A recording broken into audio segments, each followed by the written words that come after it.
All right, all right, all right, all right. Shalom, shalom, and shalom.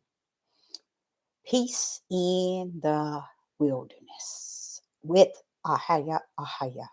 Peace in the wilderness with Ahaya Ahaya. Sister Deborah is coming with a hopefully, and I know hopefully, but a great lesson today. And it is titled Never Had It Right. Never had it right. Sister Deborah is coming uh, uh, uh, uh, uh, to a level of understanding. They never had it right. Hello in the live chat. It's good to see you. They never had it right. Never had it right. All this time, they never had it right. So when I think back in the days where they would talk about how grandma and great great grandma and how it was back in those days, the more I go back there, the Father shows me the darkness. He said, Deborah, that is where the darkness started, what you see today. He says, call that which were in the dark shall come to the light in the last days. That leads me to understand that if yesterday was the lie and darkness, and we took on it today as the truth and thought that it was the light, a lot of people tell you back in the days, those were the good old days. Based on the Holy Spirit that lives in me, he lets me know that that too is what you call a lie.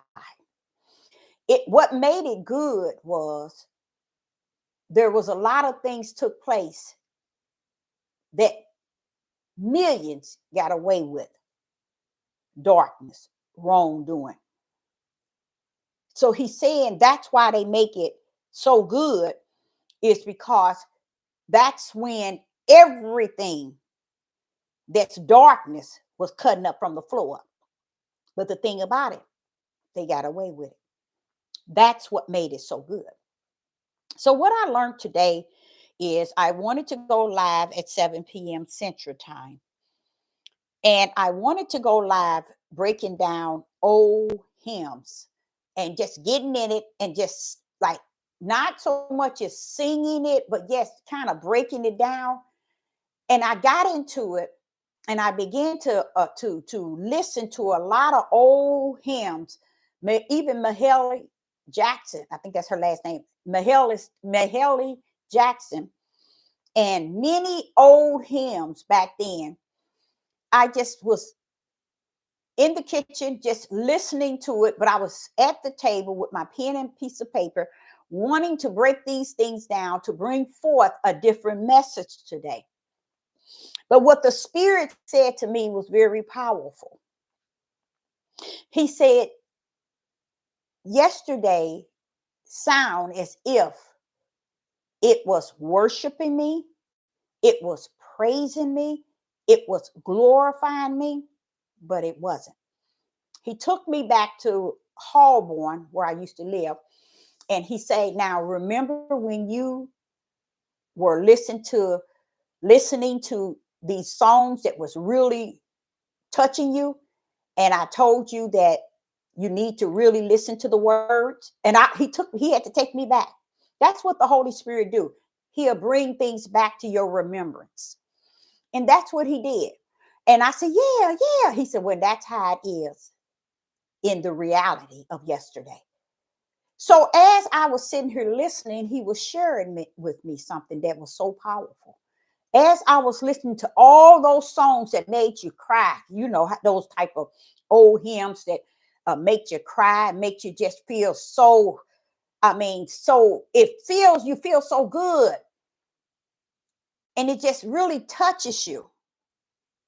But after the Father said that, I continued to listen to the music, different hymns, old hymns. When you think of my home going, don't you worry about me. That's something that someone always talk about when they at a funeral.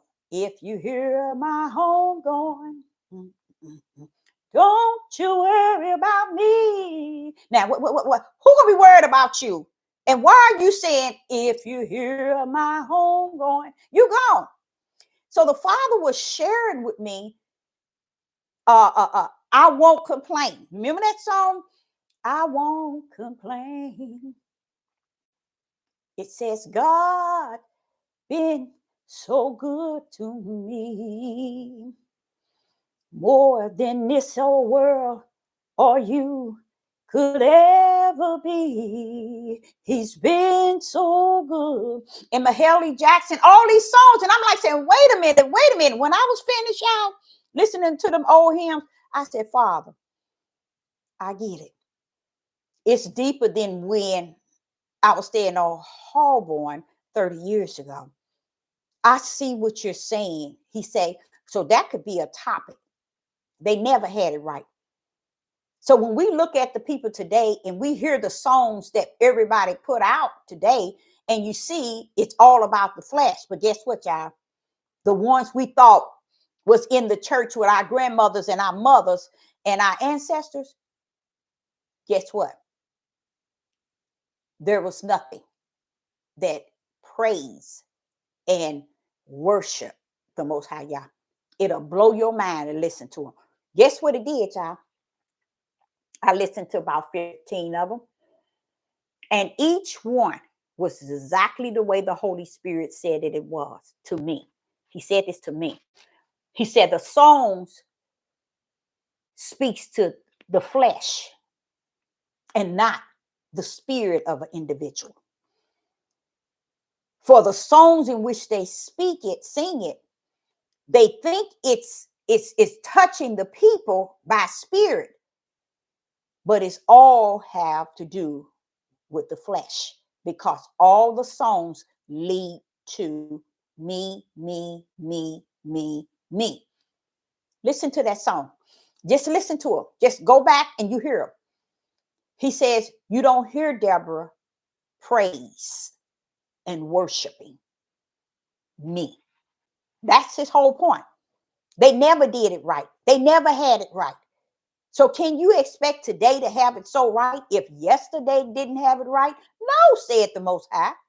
They never had it right. It's this one song I remember 30 years ago. And it said, I'm so glad I found Jesus in time.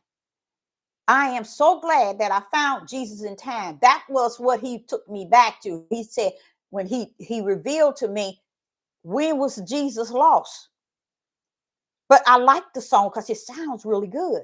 But the words in it make it's like, I'm so glad. Now notice he says, I'm so glad I found Jesus in time. I'm so glad I found Jesus in time. And you think of it. You found Jesus, not he found you. And you had it on a time period where you was capable of finding. If y'all listen to all them old hymns, you'll see that they're not crying out to the Most High Yah. They're not praising him nor worshiping him. That's why it was so easy for them to take out the tongues in the church. The tongues that was to go up so that the blessings can come down to the people. They took that out of the church. They took everything that was sent as a gift from the kingdom to the people in the spirit realm. They took it all out. Then you end up with prayer, worship, and now they dancing in the church and praise worship. Now he said, even the praise worship, he said it worship not him. The key to it that blew my mind is when the Father said to me, he said, Deborah, it worship the flesh of man. That's what the song is there to do. It's not about singing praises so the praises can go up, so the blessings can come down.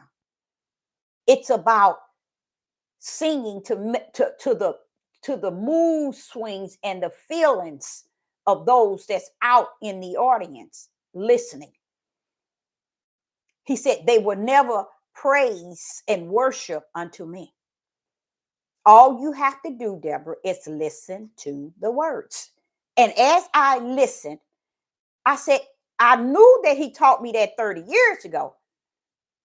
But as I listened today toward like Haley Jackson, and many others, that's all, man, really good songs, but that's what it was.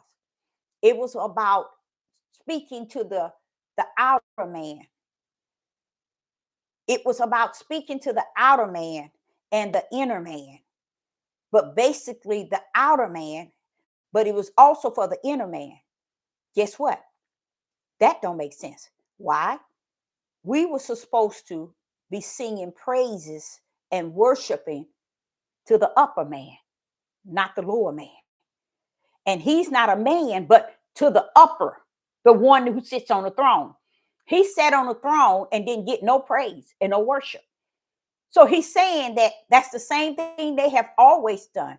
So see, we would think today, oh, this is what the way they sound today. No. The Father said they never had it right. He said they never had it right, Deborah. I didn't get worship. I didn't get praise. Now, the people that came to the church and the concerts for gospel singing and the church and the place of worship, they got something out of it, but he didn't, because the songs never spoke of him in a form of any shape, form, or fashion. It was always surrounding the individual. Always. And then I began to think, I said, you know what? My son even walked in. He said, that's a nice song. That's a nice song. And I said, but listen to the words. The words is not to the Father. If you don't sing songs and you want the world, or you want the congregation or the saints or anybody to feel those words, send them to heavens. So heavens can send down what he has for the blessing. And how is he going to send? He'll send it down to their spirit. And then the spirit would disperse it to the flesh. But see, the praises never went up, nor did the worships. They went out the door and out the window as time grew on. But the Father wanted me to know it was never in the church. Even though they take grandma and back them, oh, they knew how to praise. They knew how to pray. They knew how to worship. He said they might have got on their knees and prayed, but who were they praying to? They might have had a belief in them to pray, but when it came down to prayer, praise, and worship, he didn't receive anything, because it wasn't meant for him. It was meant for those who come and attend. That's why a lot of people go to church just for the music, just for the dress, just to make themselves feel that they done something on a day like Sunday. But it does not just deal with those that's in the Christians. I believe the Hebrew Israelites is like unto it. I believe the Father, when he speak it to my spirit, he ain't speaking to divide a people. I have accepted that. That's what the bombshell was telling me. One is no different than the other. And the only reason why he's saying that is because they think the same in the flesh. They acting the same in the flesh. They feeling the same in the flesh. And they doing the same things in the flesh. So how should I separate this flesh, Deborah? They're no different.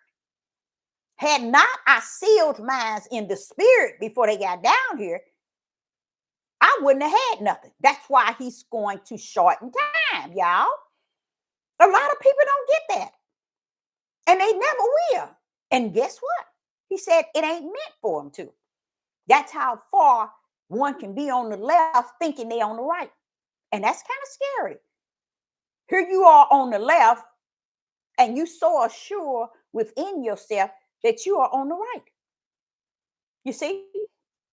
So that's something he was dealing with me on today. And I went through song after song, boy, and I was feeling good about that song, and song until he dropped that. And he said, Deborah, now you're listening to it and you're feeling it. And what the songs were doing, you guys, it was taking me all the way back, taking me all the way back home, y'all, taking me all the way back. And the Father stepped in and he let me know. Now, them songs, you're singing them and you're going all the way back. He said, but listen to what it said. He said that the lesson you spoke the other day about giving me the praise and worship, I want you to listen to these songs you're listening to and see if it's not getting glory to themselves or to those listening audience that's out, that's seated. And you know what? When I heard them, I was like, wow, wow, wow, wow. And that's when he brought up over on Hallborn, where I used to stay, where he revealed to me through, I think it was like 7 different songs that I just had, just was, woo! And he told me, listen to the words. And after that, that was a testimony for me because I began to share with other people. Listen to this song. Listen to this. Oh, I like that song, Deborah. Oh, I like this. And I said, listen to the words. Oh, man. See, people don't think. Why? Because the sound and the music get to your flesh. It get to your flesh. And you bypass the words. You get in tune with the beat and the sound. That captured you first. And then after that has won you over. You don't care what the words say. You just like to feel it of the sound and the beat and the instruments. You know, you just bypass the words and then later on you catch up with the words. But you never sit down long enough to think, wait a minute. Who is this song for? You see? Who really is this song for? Like CeCe and her brother, BB and CeCe Winans, even them, they played in the Christian church Holier Than Thou all these years. She knowing at least 3 of her brothers that were been in the church, and once she was partners with BB, she knew he was gay. All them times. That's the power of showing you how we can go back and make yesterday so good, so excellent, so great. And when we do that, we fail to look at the reason why today is the way that it is because of yesterday, getting away with everything. That's why it is said, that which was in the dark shall come to the light in the last day. Why? Because Yah is going to reveal many things. One way is through the knowledge increasing. And it's not the natural knowledge, it's the spiritual knowledge.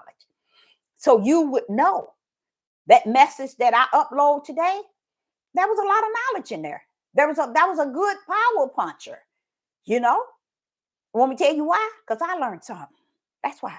I learned something out of that.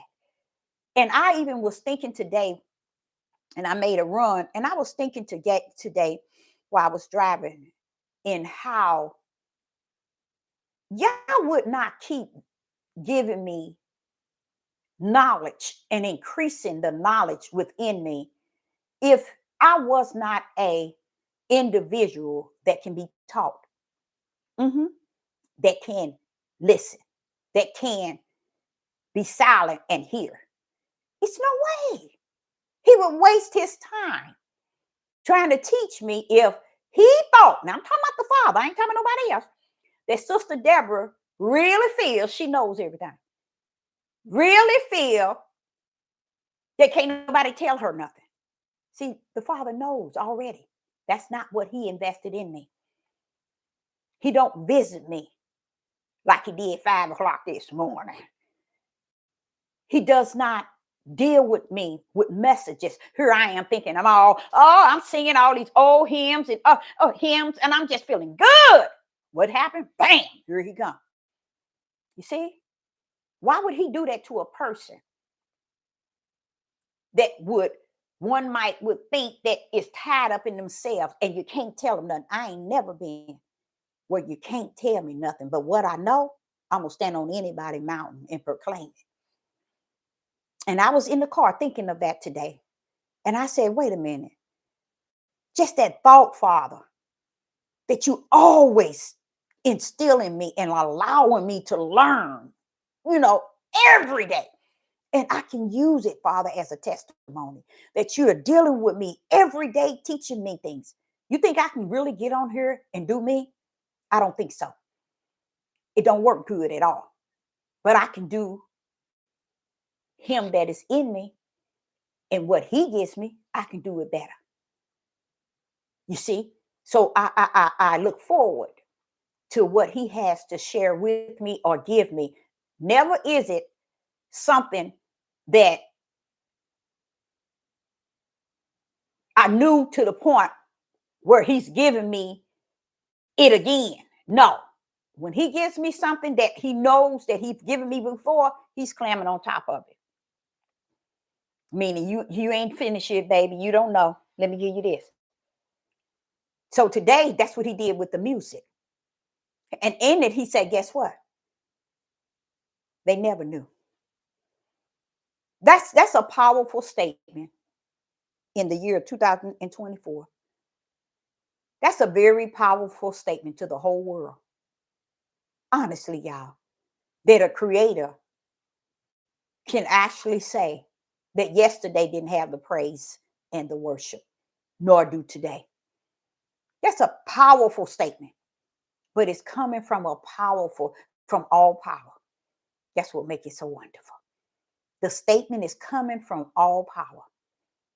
So I was thinking when I was driving, I was thinking, I like that because the way he came to me, I'm sitting here thinking I'm listening to some gospel music. And I told my son I want to use 3 or 4 songs and we break them down and we see the meaning of what it said. And I'm sitting here listening to the lyrics and everything. After the father said, go back in it, pull up the lyrics and see what they said. And I was like, oh my goodness. They ain't singing to you. He said, I know that. I just wanted you to know that. To add into the basket that I don't get praise. Now I don't get worship. So don't you ever go coming to me boo-hooing about anything. About anything. I'm the creator. I'm all power. If I don't get anything, don't you look for nothing. So that's what I want you to know. So I appreciate him doing that. I really do. So the topic is, again, never had it right. Now I'm finna throw down something on you. The message that I dropped today was a message to all 4 platforms, and I did kind of embrace a TikTok because it's normally like in a certain hour in the night, going into the morning, where the majority of them people, I guess, in the bed just looking at their phone or relax, and they be going. Okay, but it's already it has moved faster than the Facebook and the YouTube. Now watch this here. Now my old page YouTube, I upload it there, and it is moving more than the new page. That leads me to understand what I did not know. There are those that's on the old page that might never come to the live chat. They were in numbers. They were more in numbers than the live chat itself. Honestly, I've seen it and I viewed it. I said, this is deep. It's more on the old page that never shows up in the live. They don't show up at all, but they are, you can see, but these are the people who always was there. Always was there. You see? So I'm like looking at that. I said, how could the old page and then the new page? It's because those that were on the old page came to the new page, but it left more still there on the old page waiting for Sister Deborah to drop something. That made me feel really good because that told me something. Don't estimate that your pace is based on those who show up in the live chat. It is those who've been watching you probably even longer than you think, because they constantly coming back. You ain't looking for big numbers. You ain't looking for none of that. But it made me see something that I never looked for. So if I upload it on this line, on this platform, and I upload it on that one shot faster. Not great numbers, don't get me wrong. But this one here was just because it's a starter. It's a new page. But I was thinking it would bring those from here, there to here. But that shows you that there are people still listening and wanting to hear what you got to say. You see, that's still coming, because it's not just the video I uploaded this morning. It's every video that I upload, that I put on here, that I upload, the numbers are greater on the other end. It leads me to understand that there are more people still watching that was left on the old page that ain't gonna, as it looked, that ain't going nowhere. Okay, so I wanted to say that. But in this message where y'all put on my heart, never had it right. And it reminds me of everything else that he taught me lately about nothing is one is no different than the other. And reason why he said that, he want us as people of Hebrews, he want us to understand we can't place ourselves to be better than others when we ain't done nothing better than they have. We ain't done nothing to show that we are any better than they have. That's what the Father said. So he says, let them know there's no difference. Yeah, we can crank up difference. We can lie difference. We can make it difference, but the Father said there's no difference. That shows you that Israel, especially Judah, hasn't done anything so different than anybody else, any other nation. So the Father is saying that there's no difference. And this is why you see the war in the spirit, because it tells the truth of who's in the flesh. The war in the spirit tells the truth about who's in the flesh.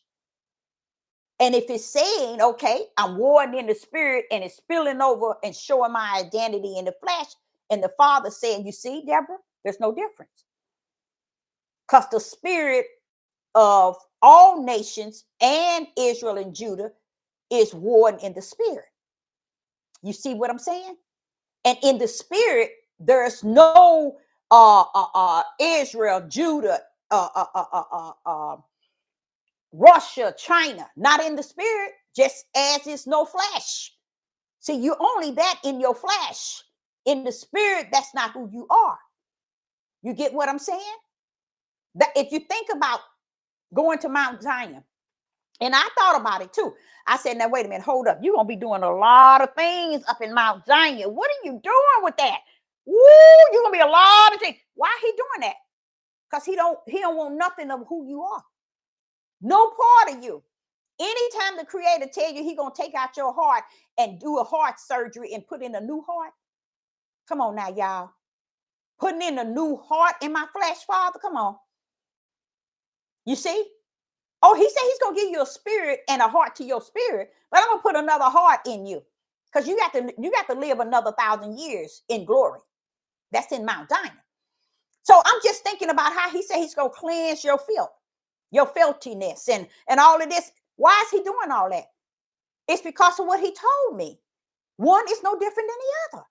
I gotta clean your tails up. Just like if I had to bring them too, I would have to clean them up. You see, it's not who you are as Israel or Hebrews. Because if you look and see that there's no difference between you and them, y'all doing the same thing. Why are you making yourself so different and so greater when you ain't doing nothing no different than they are? So the Father say, even when you come out, curse going in, curse coming out. Only when you get to Mount Zion, where I'm going to be in the midst. No, he ain't saying you're sure going to be in the midst. He said, my glory gonna be in the midst. And I'm going to clean this mess up. Because you're thinking you all that down here. And if you were all that down here, why is he requiring all that cleaning up there? Huh? You never thought of it, have you? That going back to show you how I be telling you how these people be teaching these people on these platforms. They teaching them out of order and totally out of the order of what is righteous. You want to boost these people and tell these people they this, they the Hebrew, they getting he's bringing them out. They this. Wait a minute, back that thing up and land that thing down. Tell the truth of the matter.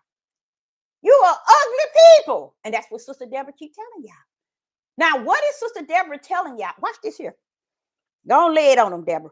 Why is Sister Deborah telling you the ugly people if you're not an ugly people? Oh, I know. You're looking at me, flesh, like you, flesh. But see, that's why I'm so thankful and so grateful that he took it a notch or 2 or 3 and 4 higher. He said, yeah, she flesh. Y'all see her flesh. But guess what? When I poured up in her, she became all spirit to me. And I deal with her from that level. And if you don't know, greater is what is in her than her herself. So go on, look at her cockeyed if you want to. But she got something greater within her that's teaching her every day something new. So when you get to this Mount Zion, he's going to have to clean you. And then I learned that, wait a minute, hold up. You ain't going to clean them on the journey. You're going to clean them once they get up to where you want them. And then you're going to start your work. So therefore, we're down here just like everybody else. We're no different. Oh, no, we made ourselves like this and like that and like that. And that's why Sister Deborah keeps saying, and the way she's talking, the way she's putting it out, if you take it and wrap that bad boy in spirit and truth, you will know that that sister is saying something. Father don't ever want his message to be about soothing nobody flesh. He wants to go beyond the flesh down to the spirit of who you are. And if he can't get down there, or he ain't assigned himself to go, he gonna let you stay right where you at, thinking you A to Z, when you ain't even stepped on and realized you just at A. So where the Mount Zion, if Sister Deborah is saying we are an ugly person, people, wait a minute, hold up. How many verses, how many chapters, how many prophets, how many mighty men of the Most High Yah have told us that we are just that? If we not all that, why is he doing something when he gets us up there? If we all that and something. I know in a man's eyes is all clean. In his own eyes. That's what Judah. That's what Israel. They don't see nothing wrong with them. So I would, as a prophet in the wilderness, I would be more geared to people teaching these people the light. Shine that bad boy on darkness. Come on, pull that light up on darkness. Teach these people spirit and truth, but they can't teach them what it's not teaching them. Oh, Deborah, you're going to get yourself in trouble. You're going to get yourself in trouble tonight. He's not going to teach them because they've gone way out in the deep. They stuck way out there in the deep. And they're feeling good. Why? Because they took many people out there with them. They are out there, way out there. Way out there. That's where they at. And everybody see her going way out in the deep. When I first got on YouTube, it was a group of elderly men and middle-aged men that I was following. They were also from my hometown. And I was just, they never could really pull truth out, but I had so much faith in them pulling up. Because in me, I'm like this. Honestly, to tell you the truth, I believe in people. No matter how you think and how you feel, only the Yah himself knows. I'm a big believer in people. Oh, someone else on the earth can tell you, my mom. I trust in people. I believe in people. And I just thought I've been following them for a whole, what, 6 or 7 months. I was still on YouTube, but I liked it, their message. But it got to the point, instead of them moving forward, they went backwards. And then they got into it with each other real bad, real bad. They were talking about gang banging. I was like, and then they got detached to the wrong seed. And the wrong seed, it was almost like they turned each group out. The young went over. When I say the young, I'm talking about 40, 50 and under. They went one way, and 50 and older went another. And right today, they still gang banging. It's been what, 4 years, and they still against each other. And every now and then I might go on and I listen to them. But the sad thing about it to me is they so far from truth, y'all. They are so far from truth. People are not, if you think that the world is in a real bad position, you look for some sort of light or some sort of good. But as I see it, it's like darkness and bad people draw to, and they turn that way.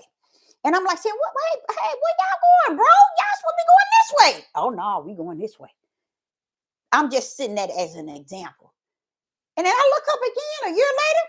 Y'all way out in the deep. Way out in the deep for me when I'm speaking that is they didn't got away from dry land. Dry land work is the most high Yah. The deep is the opposite of dry land. Okay? Because in that deep, you're going to drown. Dry land, you're going to live. But in that deep, you're going to drown. And that's how. And when I say deep, y'all, that means they hold teaching, they hold comprehension, they hold feeling, they hold everything going out to the deep. And when it's like that, only one can bring him in is the Most High Yah. And as he have said unto me, when they turn the opposite, it's because that was their destiny anyway, to go out there and do what? Drown. Drowning is a form of totally away from what is spirit and truth. Drowning is a form of no light. Okay? Drowning, and they drowning, and they can't even see it. If they can't even realize that, hey, I'm out in the deep, I'm drowning. They can't even see it, you guys. And I'm like saying, hey, bro, y'all too far out in deep. Y'all teaching darkness. They don't get it because a woman not supposed to speak. That was a trap. Anytime the creator can tell you he can get the rocks to cry out and he had a donkey to speak, why would you think he would create in Genesis 1 them? And he told them you're going to do things together. So what will make you think when it came down to speaking, it was only him when he said them? See, y'all, it's a lot of stuff that it's too late to turn back now. I really believe that. Because from what I see, it's the ocean has many gone all the way. I mean, even the messages, their information, like just now, when I was explaining to you all about the music, go back and you're going to notice the music is relaying to this person that's singing, and the words are relaying to the person or those that are hearing. Okay? Where's the praise? They're supposed to go up so the blessings can come down. Where's the worship? It's not found. And the praise and the worship wasn't for you to do to those that's sitting out in the seats. The praise was supposed to go up, and the worships were supposed to go up so all the blessings can come down. This is another way of how you can rightly divide what is truth and what is not truth, what is righteous and what is not righteous. You see? And the Father showed me this. And when he was showing me this, he took me back, like I say, 30 years ago on Hallborn, where he showed me this once before. But that's what I told y'all. He has it real bad, showing me something and clamming on top of it. What do that tell me as a individual, a servant of the Most High, a prophetess. That tells me you don't know everything. Never be at the level where nobody can tell you nothing. You don't know everything. For him to clam on to things he didn't taught me already, come on now. Now, if I wasn't an ear to hear him, you think he would be talking to me and teaching me the way that he is?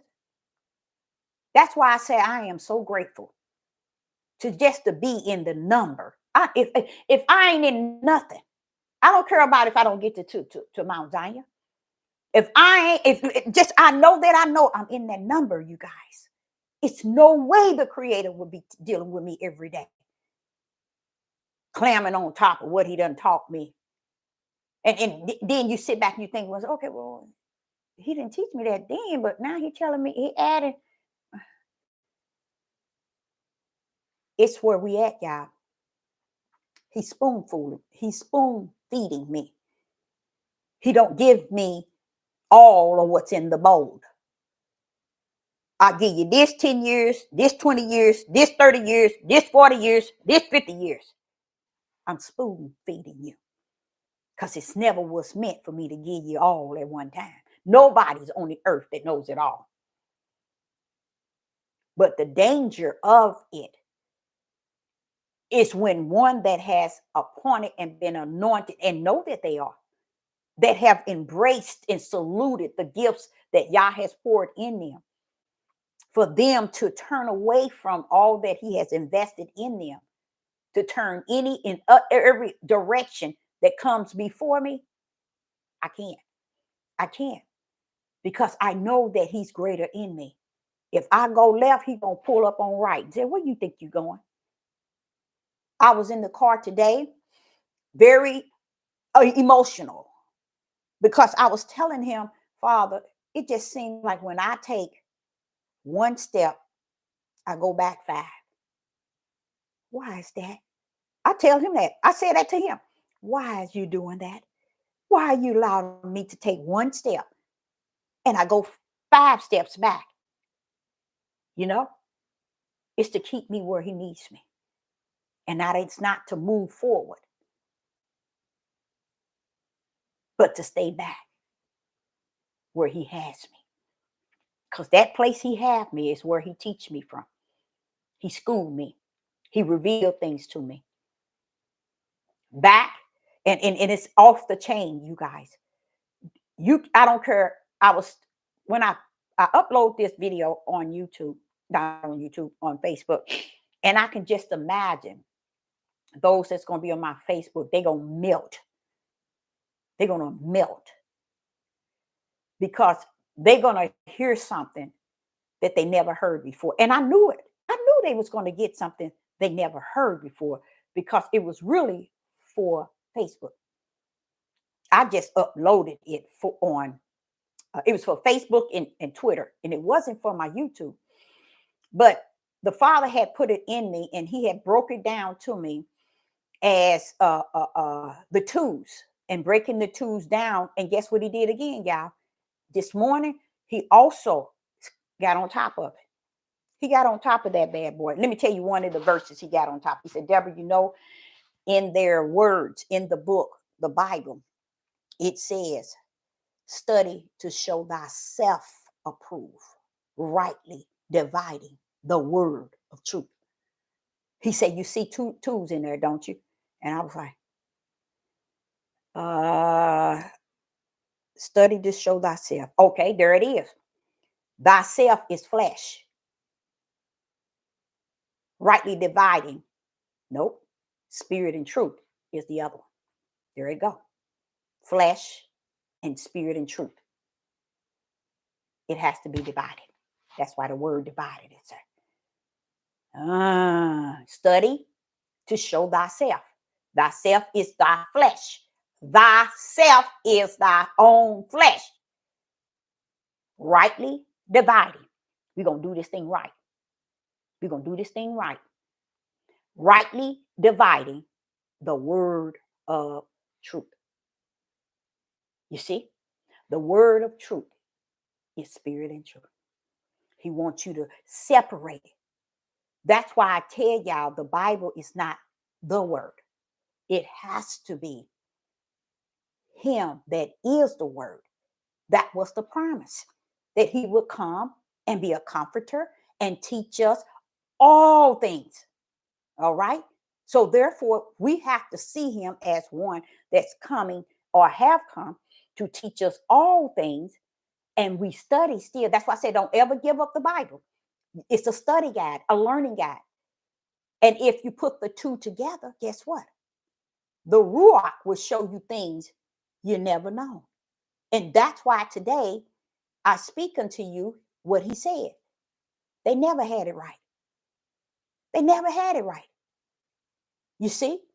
Because if you just listening to study to show thyself is flesh, then it tells you rightly divide the word of Yah, which is the word of truth, which is spirit and truth. I need you to rightly divide it.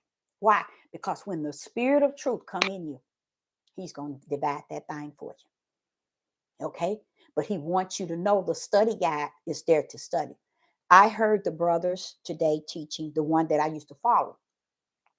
I heard them teaching that don't believe nobody that tells you that this is not the word.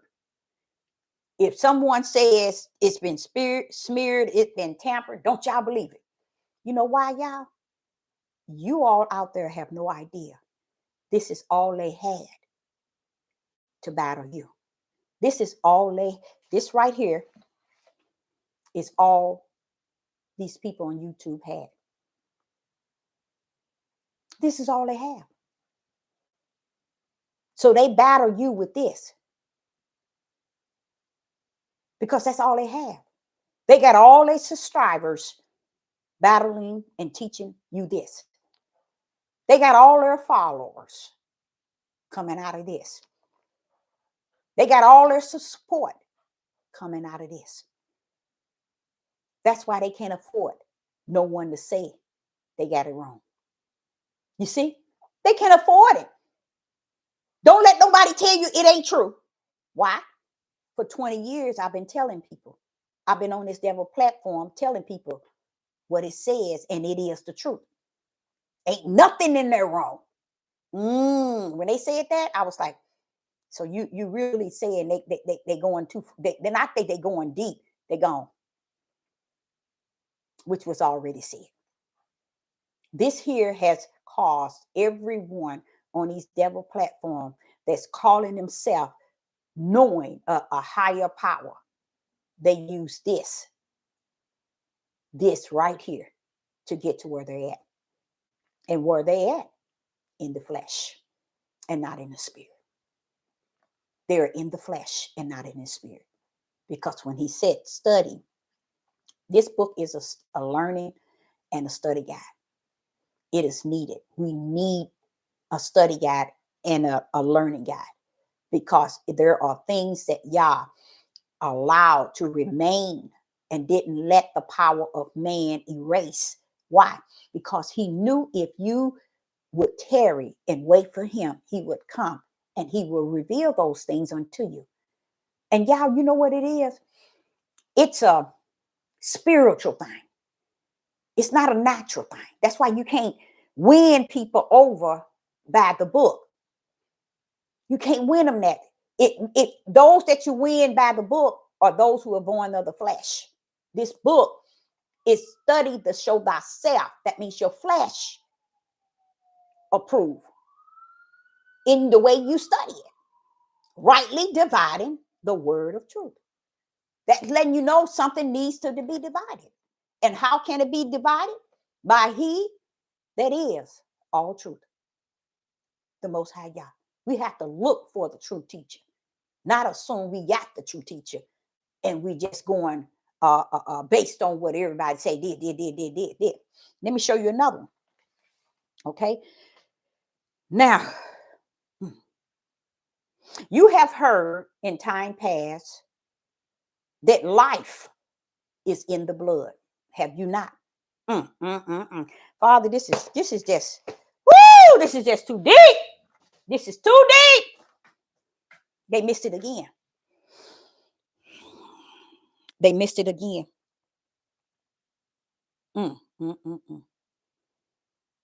They missed it again. Ooh, this is just too deep, Father. You have heard that where they missed it again was they interpret life in the blood out of order. So I'm not too tight about that, because when I say tight, bothered, because if you miss his word in the beginning, when the Gospel of John said, in the beginning, Deborah, was the word, and the word was me, and the word was with me, and it was with me in the beginning. So what is it you don't know about in Genesis 1? That was the word. He is the word. But he was the word because he is the word. So this wasn't that. So when you see that people missed the word, you see that they missed the power. You see that they missed the spirit. Father, why you come telling me now they done missed the blood? What? They done missed the blood.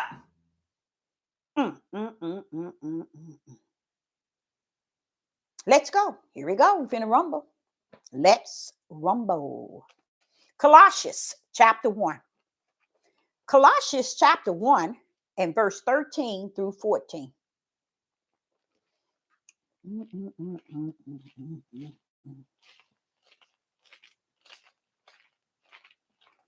know what? I really kind of fascinated by the Most High Yah.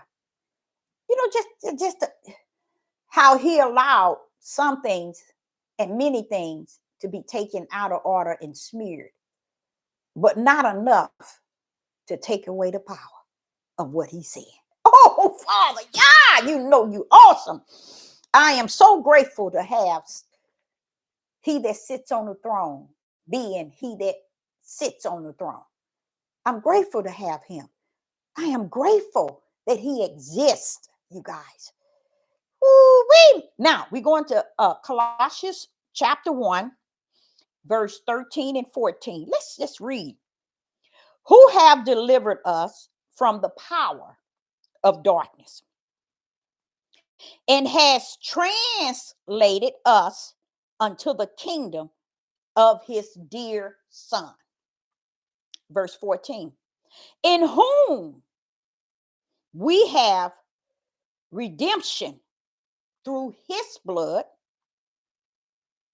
even the forgiveness of sin. Verse 15. Who is the image of the invisible? Ooh, yeah, the firstborn of every creature. Somebody in the live, can you break that thing up or can you break it down? I'll be grateful for either or. Now let's go over that again. What's actually going on here? Watch this here. Colossians chapter 1, verse 13, 14, and 15. 13, 14, and 15.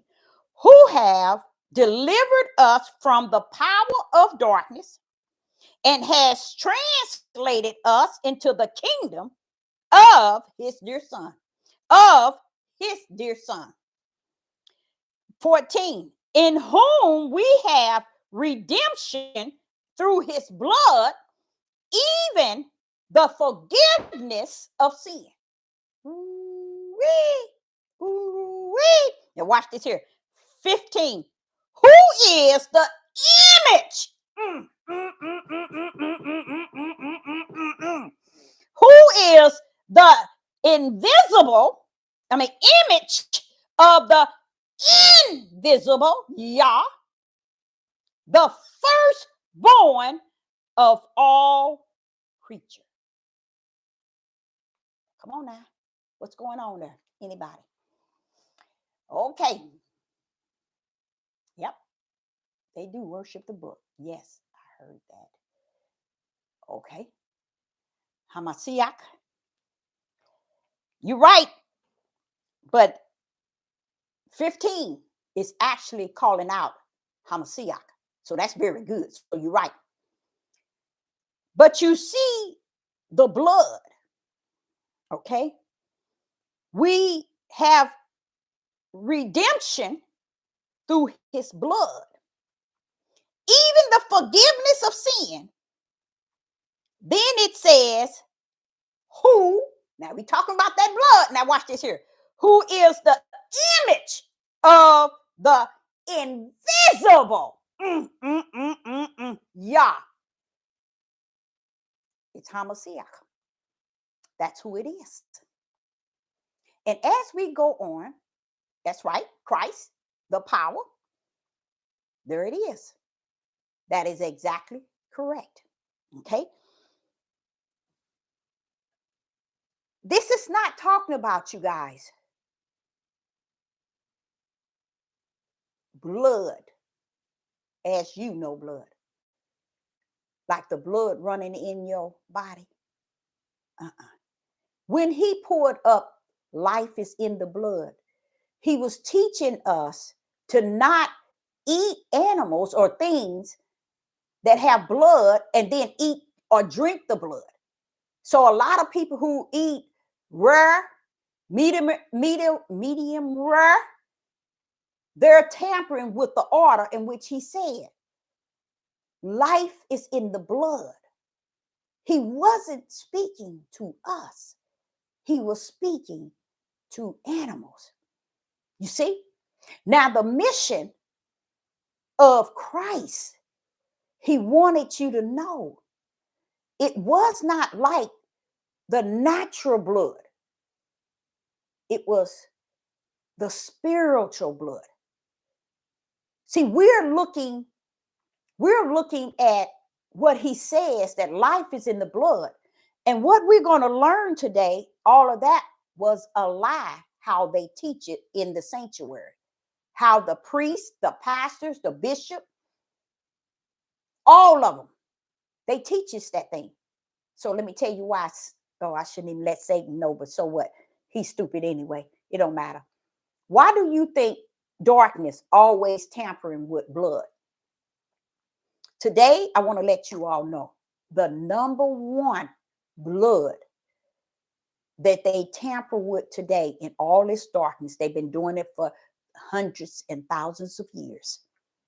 And in this power and this darkness that controls the four corners of the world, that's one of their number one power punch is human blood. Children blood and human blood.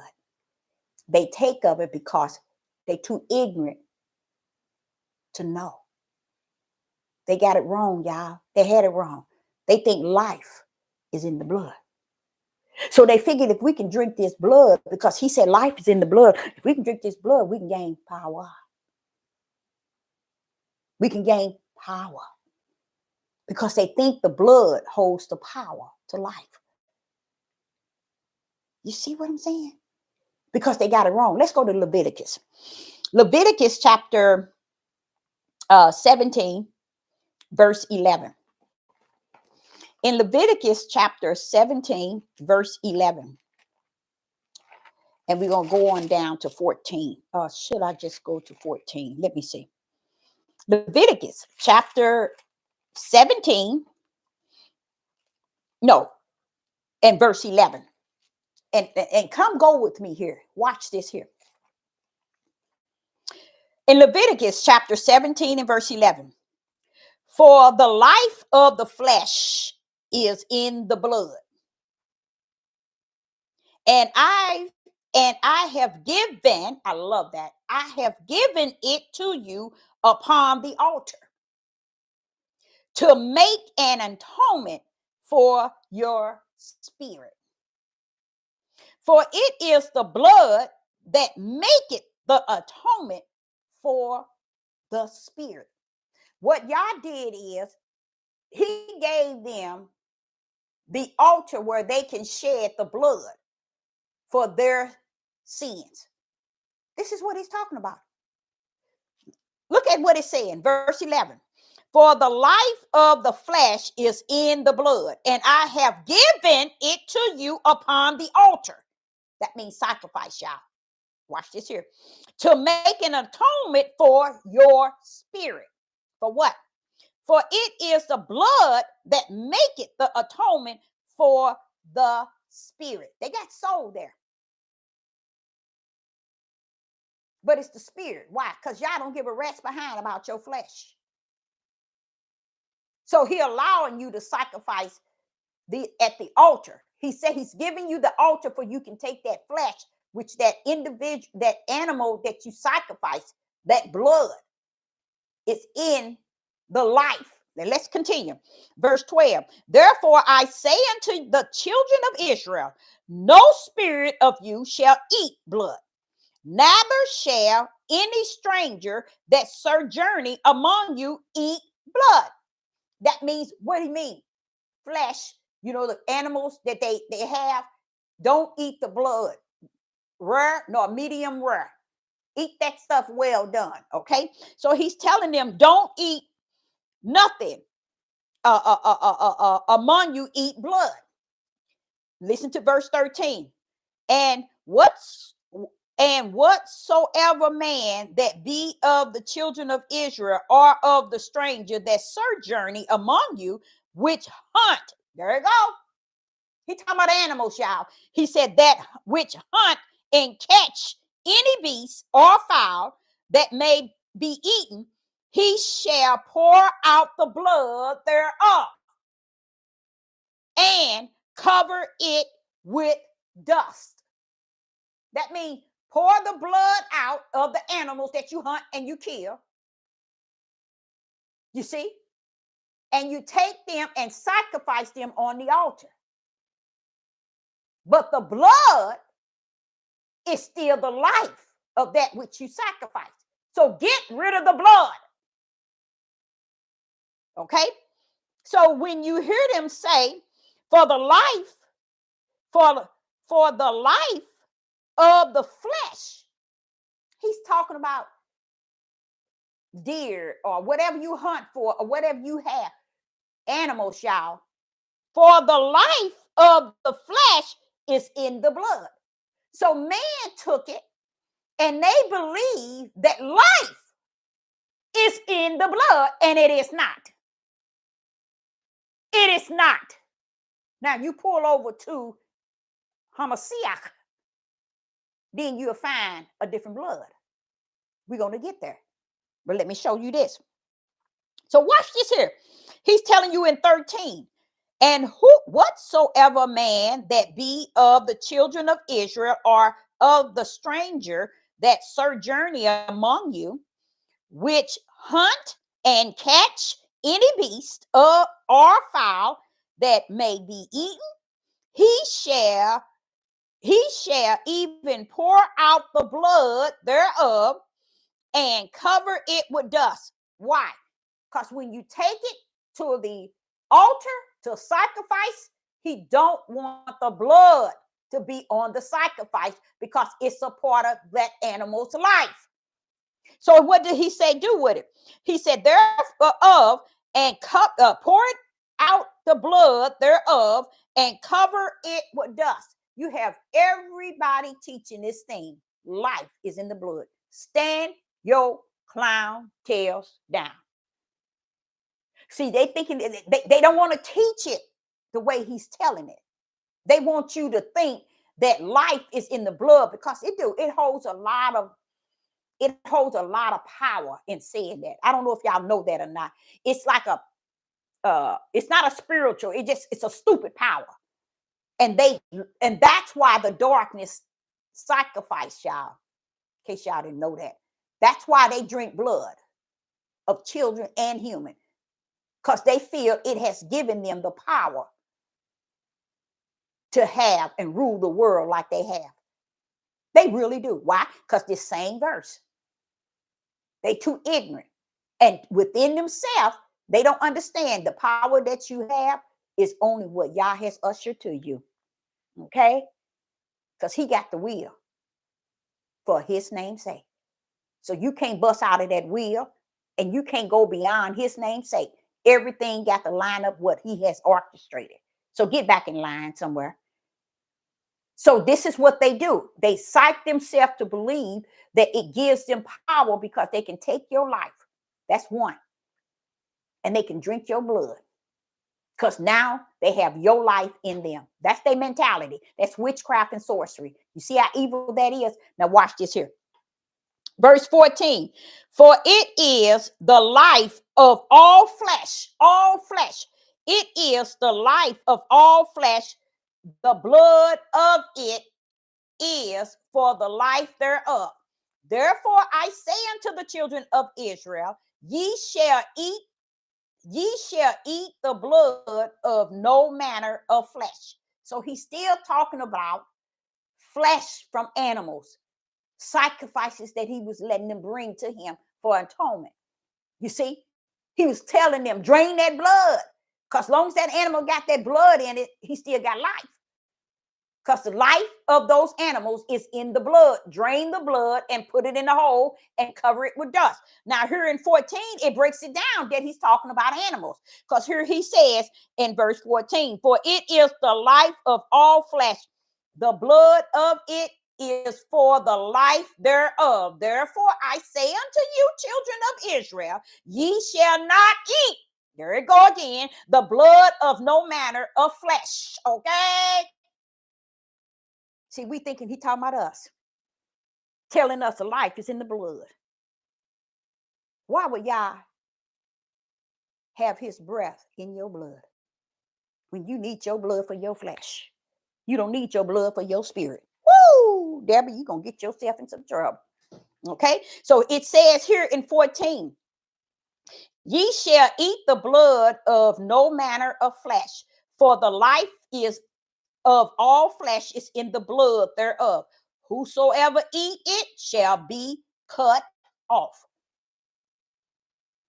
He's talking about animals. How did they get it? Where did they get it? He's talking about humans. You see the mindset? All because the darkness, the evil, the wicked that rules this world. This is what they've been betraying. They feel that this is their power. This is their strength. It's gain. And they teaches others. This is how you gain power. Drink the blood. It's life in it. The Father told me, Deborah, they never had it right. They never had it right. So then I end up going to Genesis. Did I ever make it to Genesis?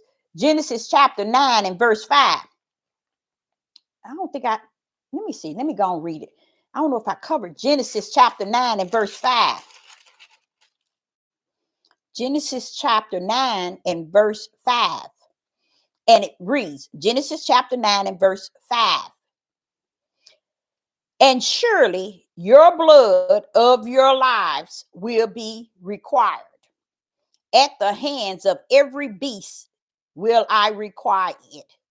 At the hand of men, at the hand of every man's brother will I require the life of man.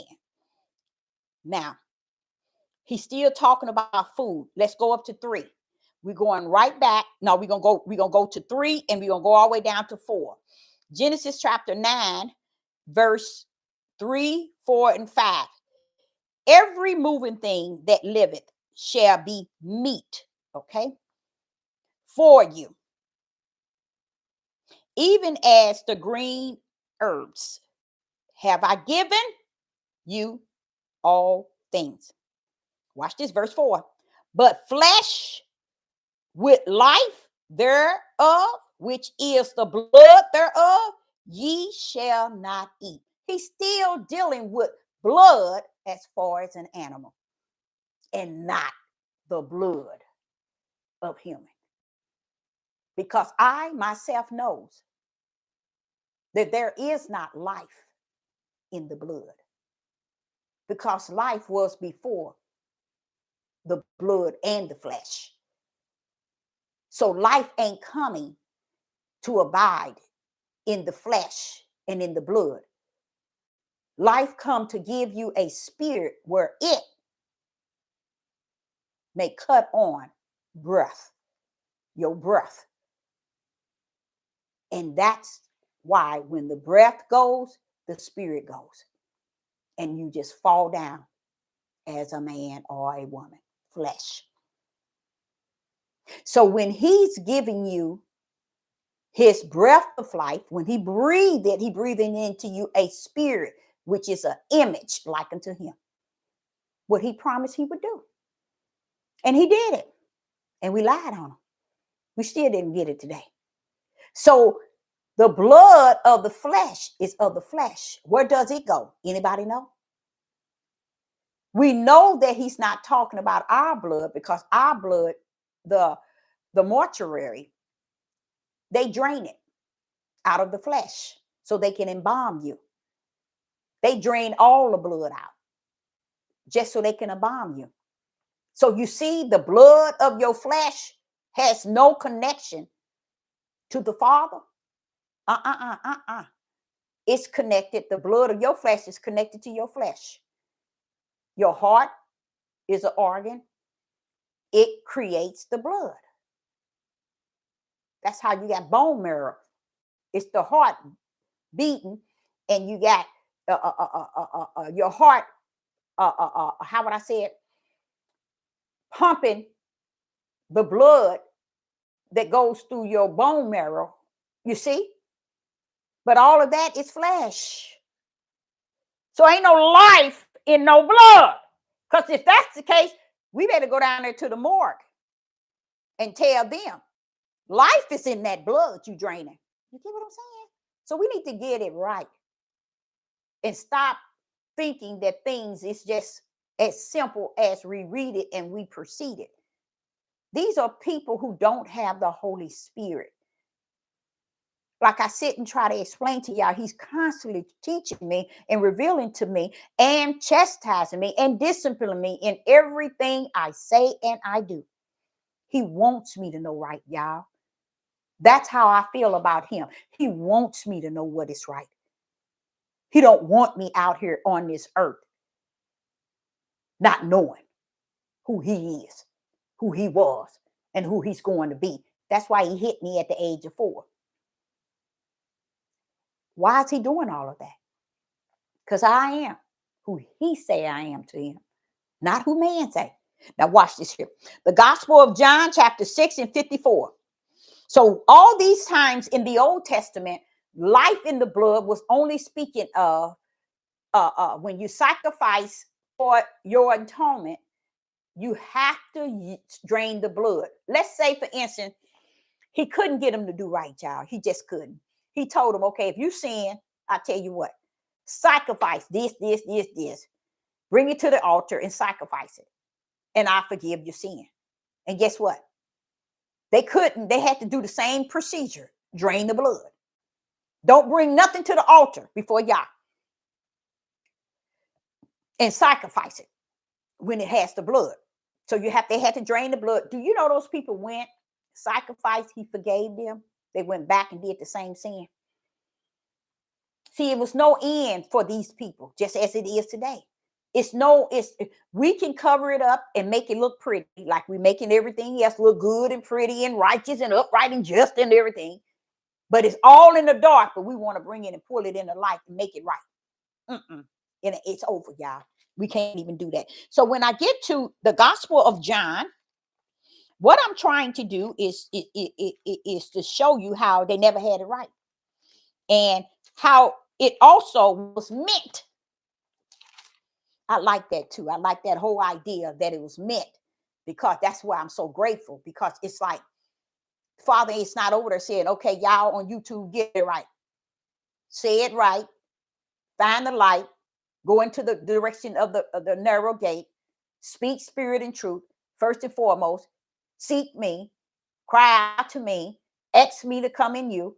You know, he ain't in that today. He got nothing to do with that. Why? Because he was. He was what? He wrote it up and wrote it down. He knows what's going on. He knows that his people are not going to change at all.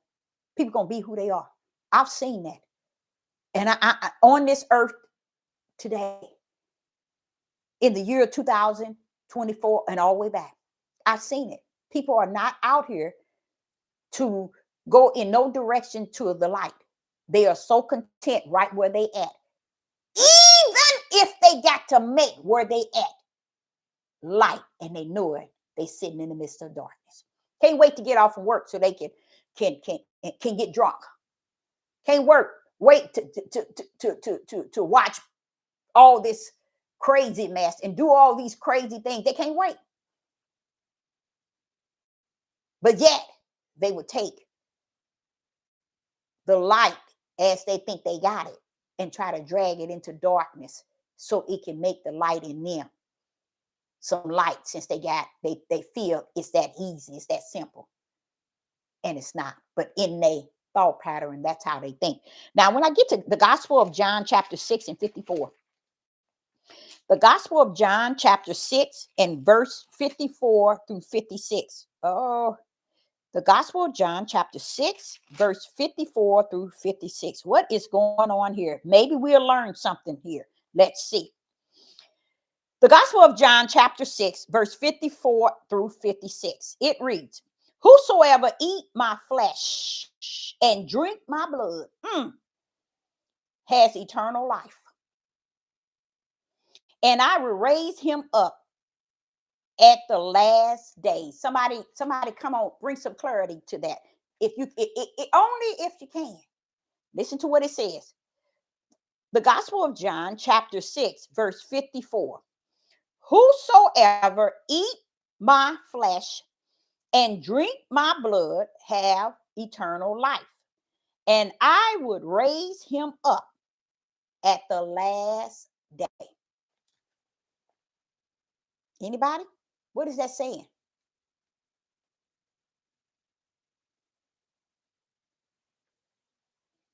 Anybody? I give you a few minutes.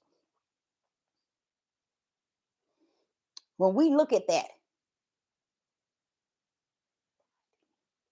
okay, you say, "Whosoever abide in him."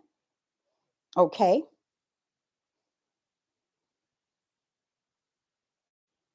That's a good way of putting it. Because we know now, when you look at this, you know he ain't talking about eating his flesh, right? You know he is not talking about eating his flesh. You know he is not talking about drinking his blood. We know that, right? Abide in taking of his spirit. So this is what he's saying. So see how a lot of people are saying that the blood is in the life is in the blood. A lot of them are teaching it too today, not understanding that even Yeshua is teaching us right here that he's not even speaking of his natural blood. The everlasting life, abiding and taking of the spirit, all of those are wonderful because that's what he's talking about. He's not talking about the flesh. You eating his real flesh. You drinking his real blood. He's talking about all the things of the spirit. Now watch what 54 say. "For my flesh is meat indeed, and my blood is drink indeed." You see? Now, somebody tell me, because I don't know, because I don't get into it, y'all. Now, I'm gonna tell you the truth. I don't get involved in it. What is it that they're doing when they're taking? It's communion, I think. They taking communion. Do the Hebrews take communion? Or what do they do to represent this as a day of how would I say, a day that they call on their calendar? Do any one of you all know? What does the Hebrew Israelites do during this time? What do they do? Some sort of gathering, feast, or what do they do? Anybody know? I don't know what they do. That's right. I'm like saying I don't either. So I'm thinking, they got a day set for this. They really have a day set for this. But let's finish it and maybe someone else can come up with it. Because they do. They do something regarding, I know they talk about communion. Is that for the Christians or do the Hebrew Israelite take that as well? Okay, let's see. Verse 54, whosoever eat my flesh and drink my blood has eternal life, and I would raise him up at the last day. 55, for my flesh is meat indeed, and my blood is drink indeed. Verse 56, he that eateth my flesh and drinketh my blood dwelleth in me, and I in him. Okay, that might be it. I don't know. That might be the day of atonement. The day of atonement. They celebrate that, don't they? They celebrate that, don't they? But I'm trying to figure out, do they take communion? And do they have a special day? I know they celebrate the day of atonement. But I'm wondering, is this what they do? You know how they take the communion? Did you all understand what is it? Let me say this here. I'm going to read this one more time. One more time. One more time, y'all. Just one more time. Because the Spirit is saying something to me that's very powerful. But in order for me to come back and say something to you all, I got to read this thing one more time. Okay? And let me see. Oh, they don't do the communion. That's what I was wondering, if they did communion. So I want to read this like he said. The Gospel of John, chapter 6, and verse 54, 55, and 56. It says, whosoever eat my flesh and drink of my blood have eternal life, and I will raise him up at the last day. For my flesh is meat indeed, and my blood is drink indeed. He that eateth my flesh and drinketh my blood dwelleth in me, and I in him.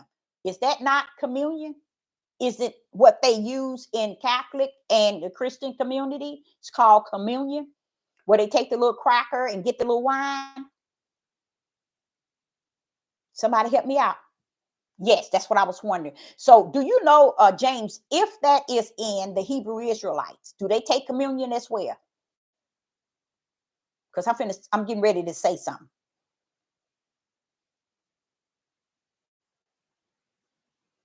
Okay. The reason why, yes, that's what I was thinking, because I've heard them say something like that. Now, I heard them say something like that. I wasn't sure, but let's think, y'all. Here we are in small numbers, few.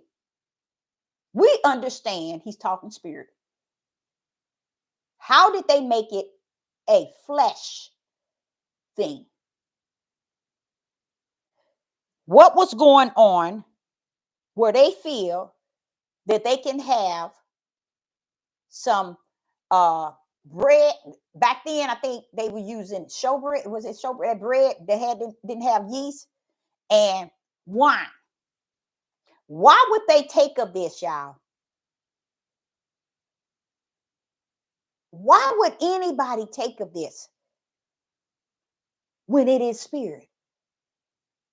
I don't know if y'all understand where I'm coming from. Because as I was just going over it, and the Father said, read it over and ask the question. The whole world take of communion. Russia, China, Italy, German, all of them have this thing with communion, especially the Christian church and the Catholic. The Catholic is the number one, and the Christian is backing them up, and many other religions. But this is not something you can just take, baby, if you don't line up in the spirit of what it's saying. I don't know if that's making any sense. I'm trying to figure out if this is what the Father is saying. They never had it right. And I know the Catholic take the communion. I definitely knew it, because that's who's dealing with the blood of people's lives right now, drinking blood and grabbing the power. That's how they gain what they have. And it wasn't because the blood of human, but they had no idea. The one that's smarter than they have always been just gave them a little something to use while they down here acting the fool. That's pretty much it. And it was for his name's sake. And it comes out of his will, not theirs.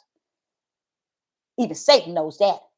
Okay. So I'm just thinking, when you read the Gospel of John, chapter 6, verse 54, 55, and 56, how must people apply that?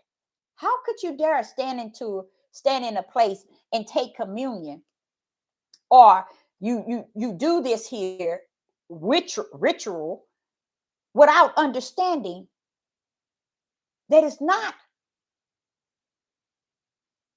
about the flesh, but it is about the spirit. You see? How is it? And this is why he said they never had it right.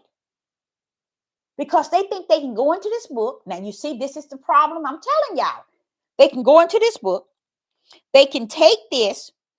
They can apply it to themselves and gain what it says they gain.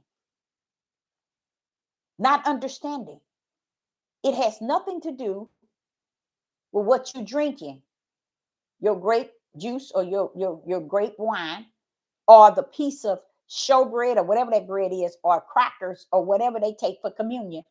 It's not going to work for this. I just don't see how.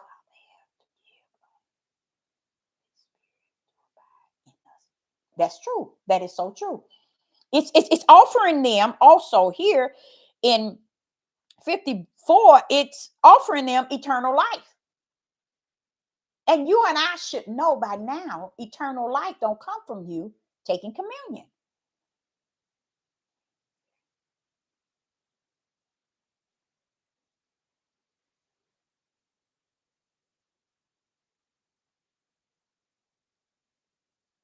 Because they live in the flesh realm. And that's the only, but exactly. But is it because they live in the flesh realm only? Because if you think about a lot of even the Hebrew Israelites, a lot of people are role playing. I ain't gonna say even role playing, doing things to place them somewhere in the line of spirit, and don't understand they are far from eternal life or spirit. So it's like he tells us about reading Isaiah, Ezekiel, Jeremiah. They talk about y'all have nothing to do with the feast days. But what do? They still desire to take on the feast days. You see? And use it as something that Yah has made mandatory, and that we are to do this. But you ain't doing nothing else right. You see what I'm saying? You ain't doing nothing else right. But how is it so easy for everybody to uphold these ways in which they interpret the order of the flesh, and not looking deep into it to see that, wait a minute, he ain't talking about the flesh, he talking about spirit. But they feel they can gain eternal life. You see? So I'm saying that it seems like you can't win. You can't win with the hope for everybody to get this here or hear it and take heed. That's not how the Father orchestrated it. That goes back to that narrow gate, because people are taking it based on what they read it and assuming its meaning. If I do this, I gain eternal life. Then what are we missing out of? The spiritual purpose of what he said. That's why they can't see spirit and truth. They can't see it, y'all. They can't see what this is saying. Why should they be? Why is it we can see it, but they can't? You get what I'm saying? Why is it? But they see it as, oh, if I take communion, then I can gain eternal life. It's just like saying, if I go to church and I believe that I'm in there. No, that's not. It's. But I see what the Father is saying. I see exactly what he's saying when he have created the destiny to have a narrow way and a broad. That's all I could say. Yep, it's finished. You right.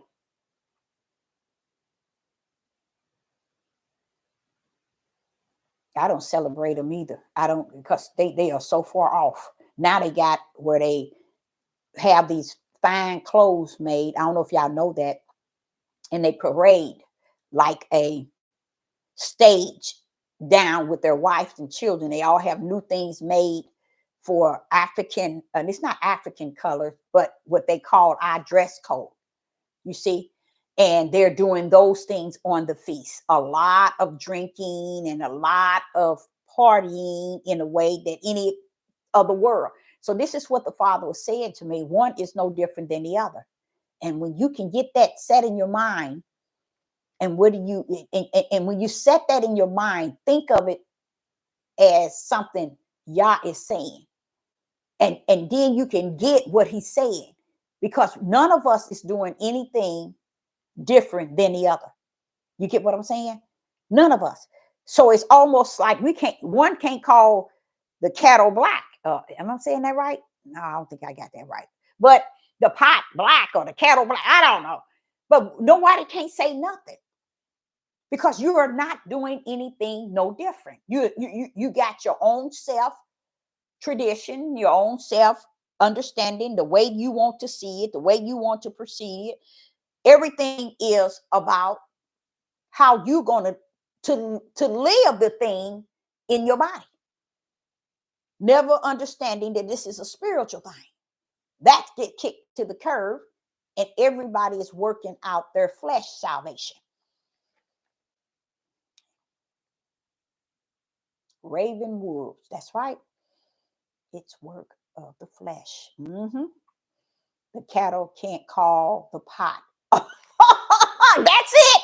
Okay, the cattle can't call the cattle can't curse the pot. Okay, I get you. I knew I had it wrong somewhere, but I see what you said. I like how you put that. But I tried to understand that. I'm gonna go to one more verse, which I got a whole lot of them because the Spirit was showing me. But I'm gonna go to Ephesians chapter 1 and verse 7. When it's speaking of the blood, y'all, we have to understand it's speaking of the spiritual. Okay, we cannot let people take and make. No, we can let them. You can let them. I don't mean that you can't let them because they've already done it. He says finished. It's over. So we just have to know truth and keep running in it.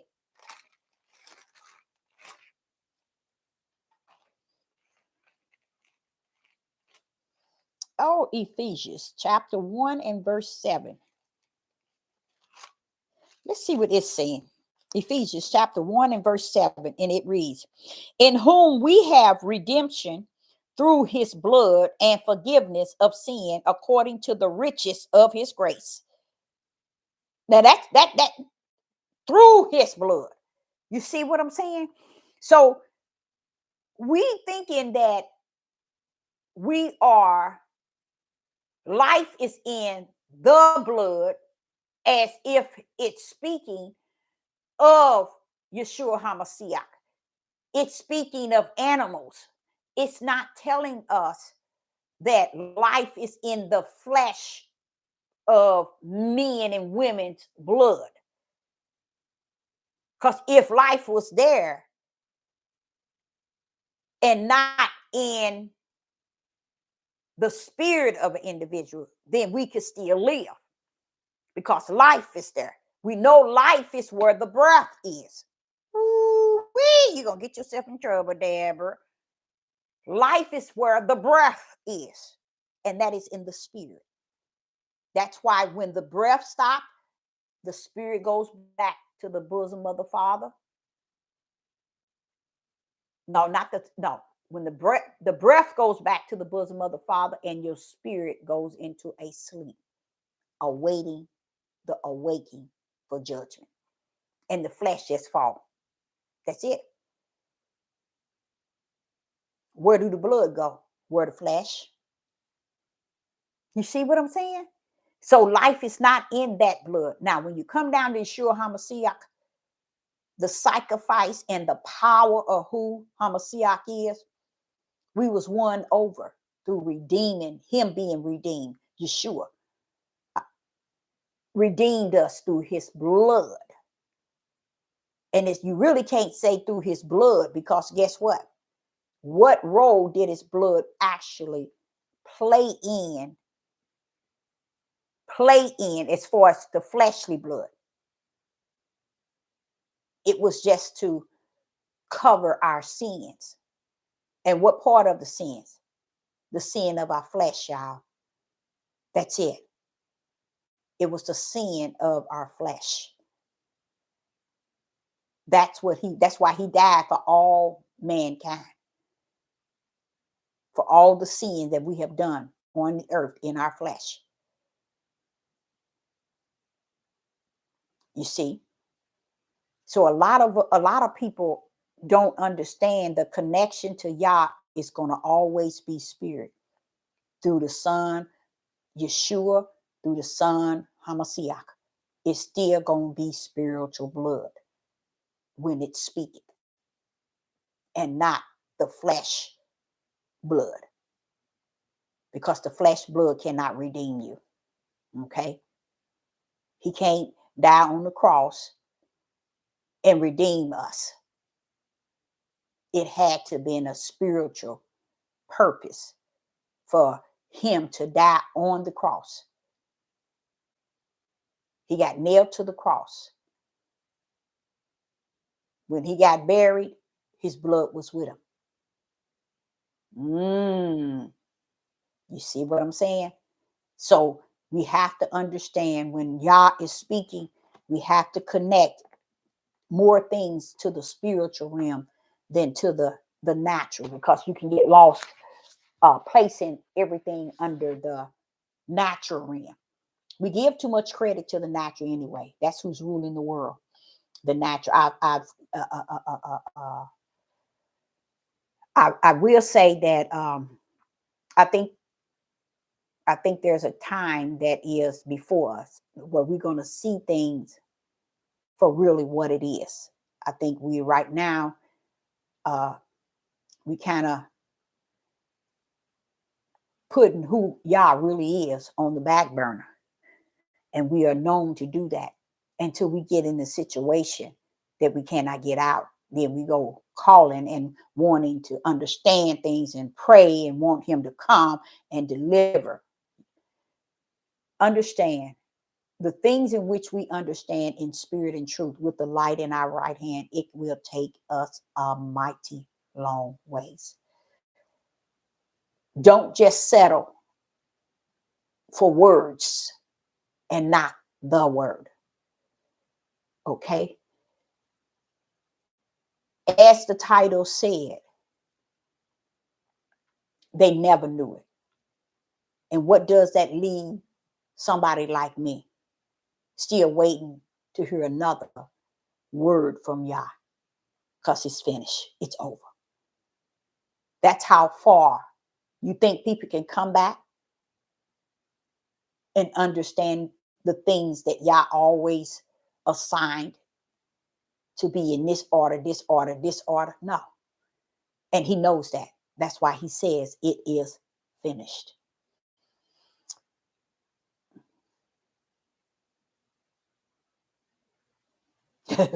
Would you say, how do the spirit have any blood? Yah is a spirit. See, it's just like how do the spirit have blood? The spirit, you have to understand, the spirit is a spirit. If it's giving you the blood, it's giving you the ideal of What the flesh has, the spirit has. Like the spirit has wisdom, the spirit has knowledge, the spirit has understanding. Okay? These are all the things of the Father. Let's go. Come go. Let's rumble. Ezekiel chapter 36. And I'm feeling good about it because the Father is taking me there. Ezekiel chapter 36. I'm just going to kind of help you out a little bit to understand. This is why we can't we can't just think that the earth got everything. We as on the earth has it nailed and nothing heavens has anything. Let's go to Ezekiel chapter 36 and verse 25. And your question is, how does a spirit have any blood? Yah is spirit. Okay, here we go. You ready? Ezekiel chapter 36 and verse 25. Then I will sprinkle clean water upon you, and ye shall be clean from all your filthiness, and from all your idols, which I cleanse you. Verse 26. A new heart. You see that? A new heart also will I give you. Watch this here. And a new spirit. That heart, that new heart that he's talking about, also I will give you, and a new spirit. Because the spirit that he's going to put in you has a heart. You see that?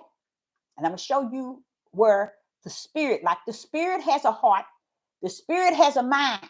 You get what I'm saying? So here where you see a new heart also will I give you, and a new spirit.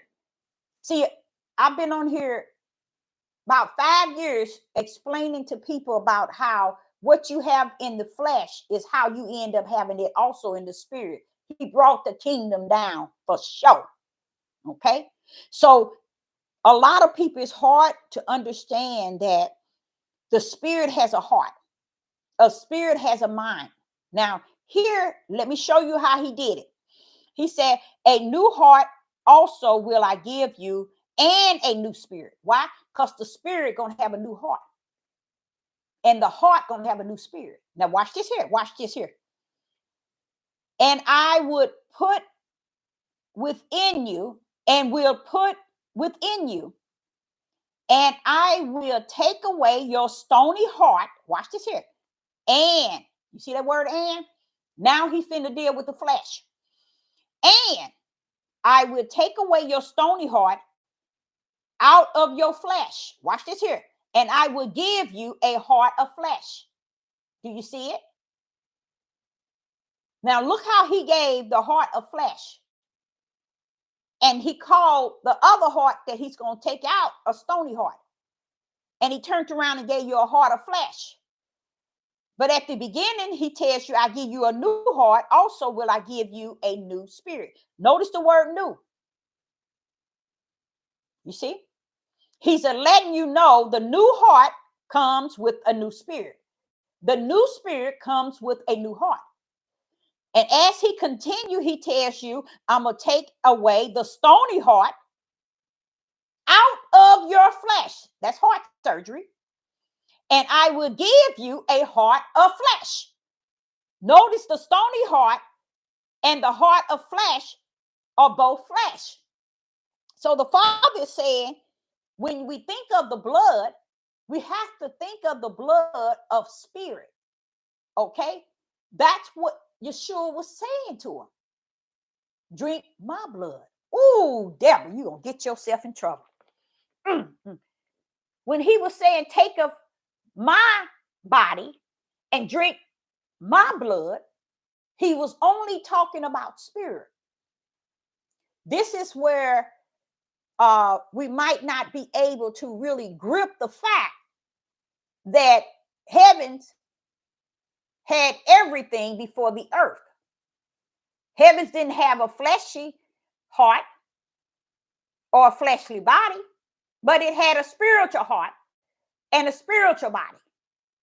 Let me set an example. You remember when the war in the kingdom and how Satan was cutting up from the floor? He had to been cutting up, just not because he didn't have a mind. It's because he did have a mind of flesh, not a flesh, a spirit. You get what I'm saying? So for them to be doing something the opposite of what they were created and never done before, it had to be separate from the spiritual mind, which was righteous, to be doing that which your spiritual mind was doing. You did unrighteous. You get what I'm saying? So the war in the heaven took place. One man wanted the throne. You had to have a spiritual mind to want to own the throne. You had to have a spiritual mind to even want to battle against your brother. You get what I'm saying? We can't imagine heaven having all that it has, because we've been down here on earth so long, everything seemed earthbound. It's hard to believe that heavens could be like it is. Everything you see in the spirit, you see in the flesh. Let's give another example.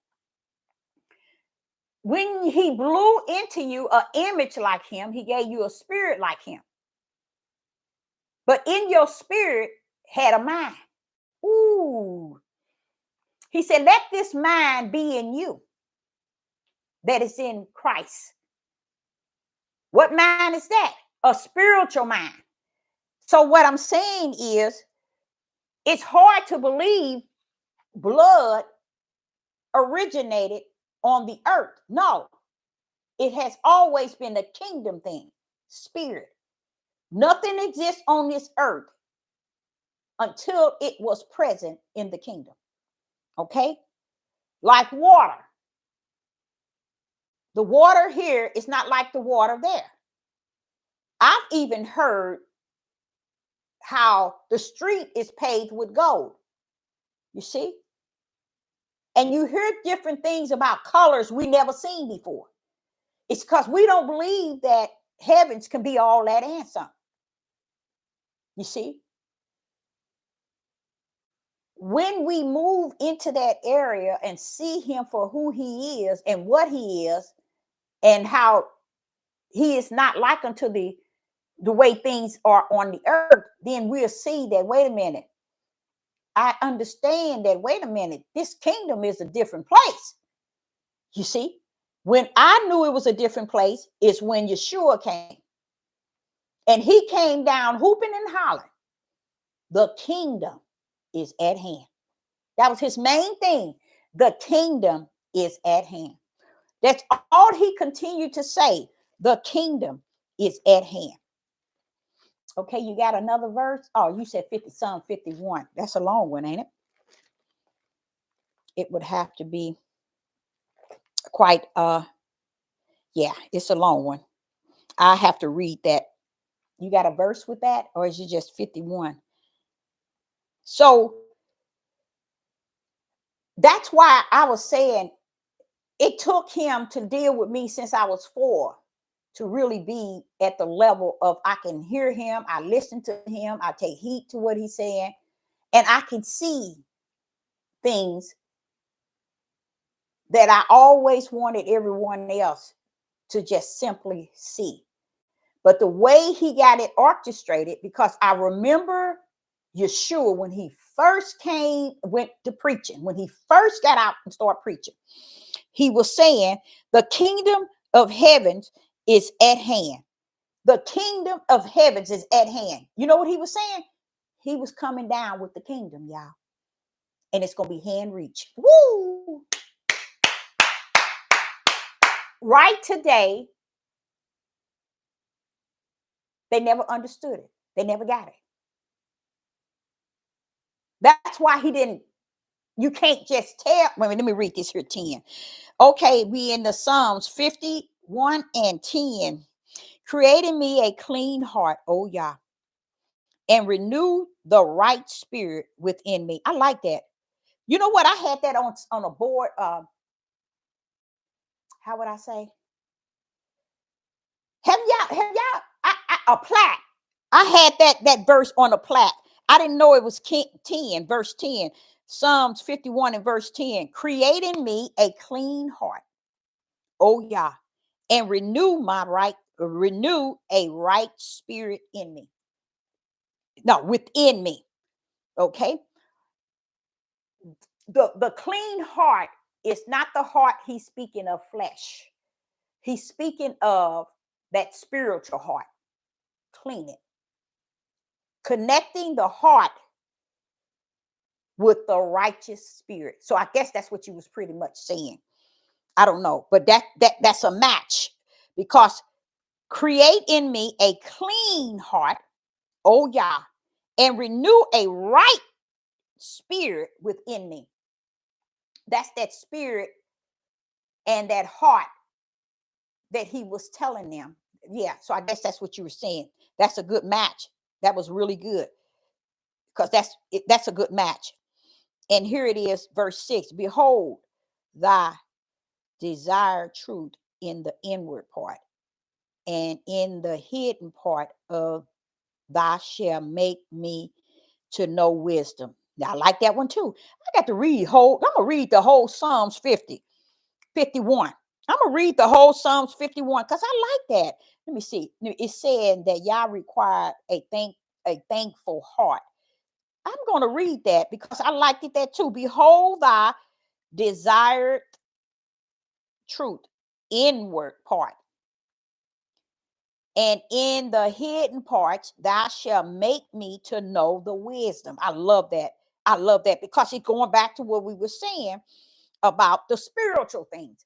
See, David is sitting here asking for the inward things, which is the spiritual things. So that's a good one. That's a good one. I'm gonna read the whole 51 and see if I can make something out of that, because that sounds really good. Both of them do, because it's still leaning back to the spirit. You see what I'm saying?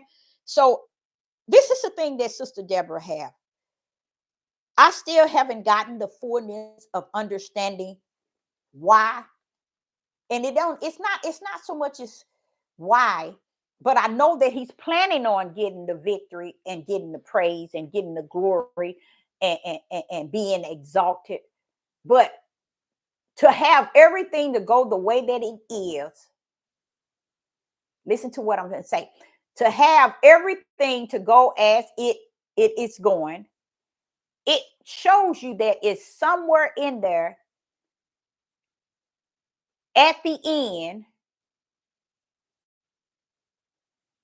it's going to be an explosion. Yeah, 51, that sounds like it is.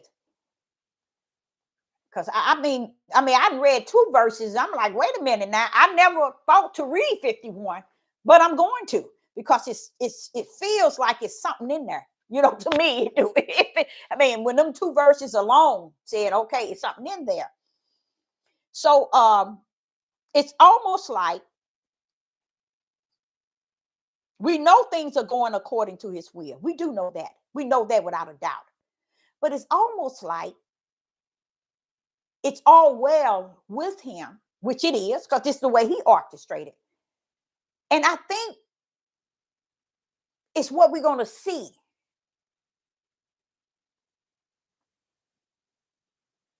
It's what we're going to see.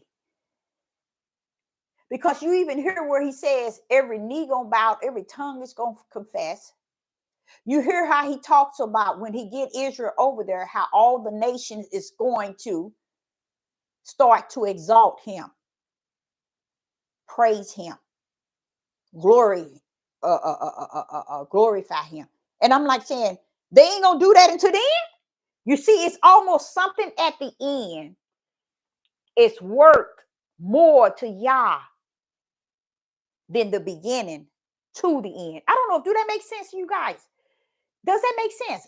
It's almost like, okay, Deborah, I'm the creator of the beginning to the end. I am the Alpha and Omega. Everything is done for my name's sake and for my will and my purpose. Okay? So the way things are, I have orchestrated it to be as it is. But at the end, you see what I'm saying? It's almost like saying, at the end is where I get mine. I don't know if that makes sense. At the end, it's worth more than the beginning in Genesis to the end of Revelation. It's almost like he got something set right there, you guys, that's going to be greater than any and everything. It's going to be something not greater for us, but greater for him. You see what I'm saying? So that's what seems really deep, because I'm like saying somewhere along the line, right at the end, it's going to be worth anything at the beginning all the way down till it get to the end. It's almost like the explosion, the whole overall of why he orchestrated everything to go according, because there's something at the end, y'all. There's something at the end. And I can't even grip it, but that's the only way I can see it. That's the only way I can see it.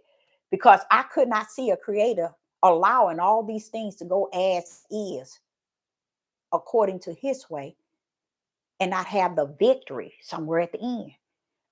And the victory has to be something worth celebrating. The victory has to be a victory, not in the words of how we define victory, but how he is glorified in this victory. I mean, I can't imagine what that would be like. But I can feel that, wait a minute, everything you allowed it to go exactly where it's going. Everything that you see, everything, was he say for his will, for his name's sake, for his purpose, did he create this. So it's an order in which he created, because he knew that the end game was going to weigh heavier than the beginning, the middle, and right at the end. It's something at the end that satisfies him for all the things from beginning to end. It's something at that, it's something there. Because I cannot imagine the creator allowing the things to take place like it is today, and it took place the days of, because I'm gonna tell you, one of them is when the people would hang the people from the tree. How, and not just that, all kind of things that has taken place, y'all. I went to New York, Ripley, believe it or not, and I could not imagine the things they had in there and how they used to torture people. So I went in this one room, and they had all these things and how they kill people. It will blow your mind, because you'll wonder what human being would come up with all these ways of how to kill people. And those things were things that they actually had and used at some time and killed many people with. Who comes up with stuff like that and then use it as a museum? Ripley, believe it or not. And then when I walked into that room, I was like, who would have something like this, knowing the lives that were lost using all of these things? Y'all, things I ain't never seen in my whole life, ever. In a book, in a movie, in nothing. Never have I seen. And I just sit back and I look and I said, that's sad. But right on the table was this design.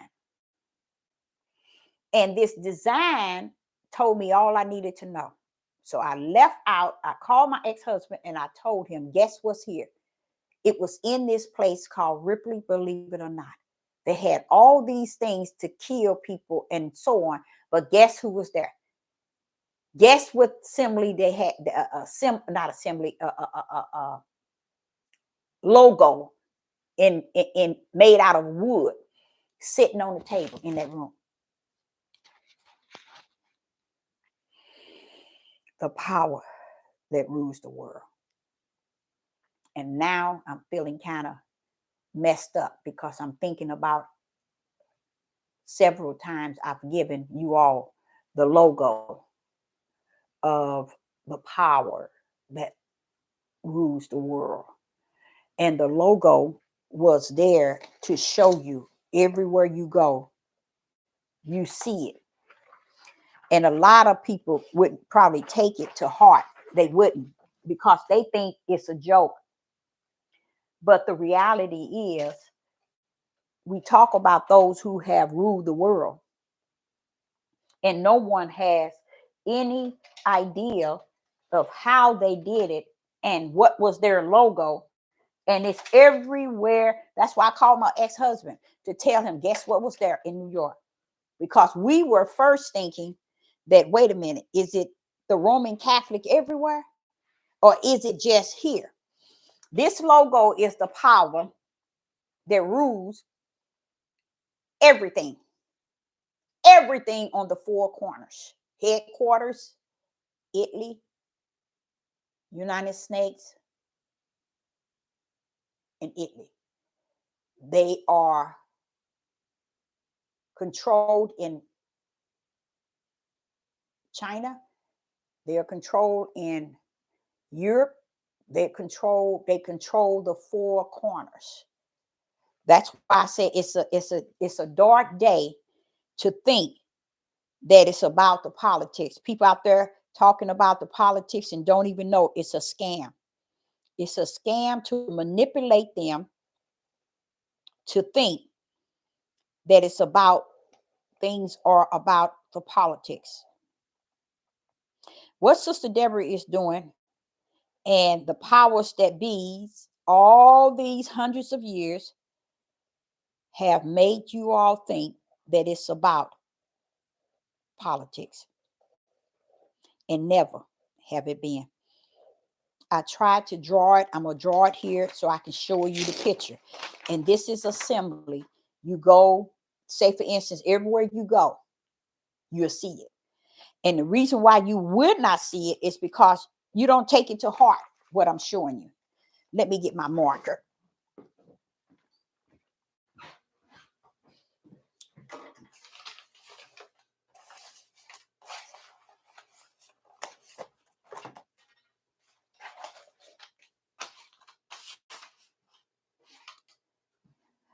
Oh, man. Oh, there it is. And everywhere you go, it shows you who rules the four corners. You know how you see Democrats and Republicans going at it? They rules them.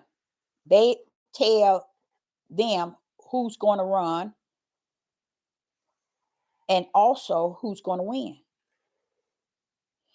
In the country, this is their way of keeping the people busy while they do other things. It's through politics.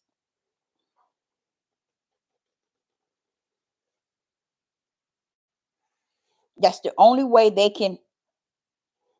That's why every time they have an election, they make sure they keep in front of you wars.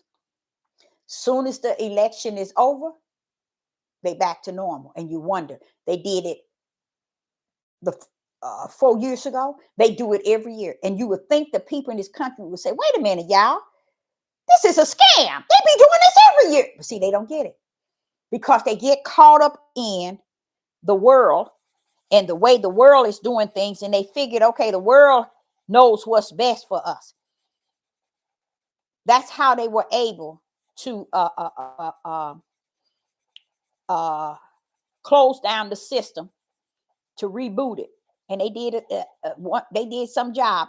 They did a pretty good job. I'm gonna go and give it to them. They reset everything, even for the stuff that they put in your food and in your water. They reset everything, and while they kept you busy with this pandemic, and then when they was done, they reopened and let everything come back. And a lot of people did not see at all what took place. Nobody can see it. I'm going to show you this here logo, and this is the power that rules the world. What I also know that about the Roman Catholic and the power that rules the world, they're also partaker in the Atlantic slave trade, along with the other Palestinians, the other countries over there. I believe it was Iran, and they were all in it together. Okay, and the power punch was Europe, Roman Catholics in Europe and in Italy. They were also heavy punchers. Okay, and this is why you have European people in a position over in Israel. Is because of the power that be's. Now, another thing I want to tell you what they are fascinated with. Here it is. Now, have you ever seen that?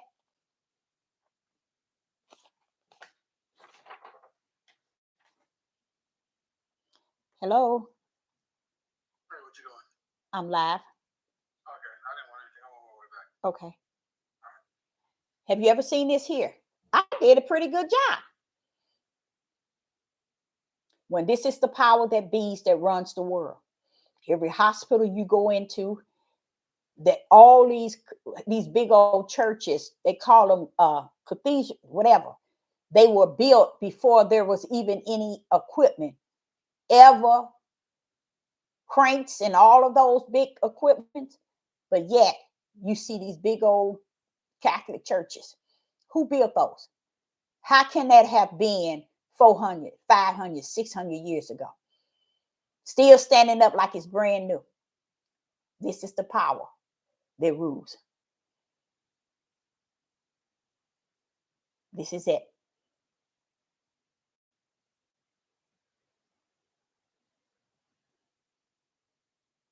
And let me tell y'all something else.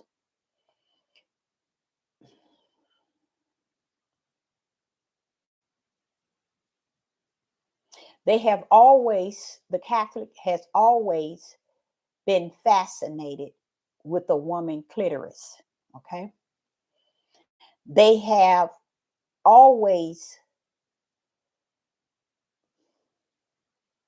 placed a woman in an area of their, not as far as women ruling anything. No, they didn't let them do that. The men all ruled. But it was a woman's body that they were all fascinated with. Till they decide to make this.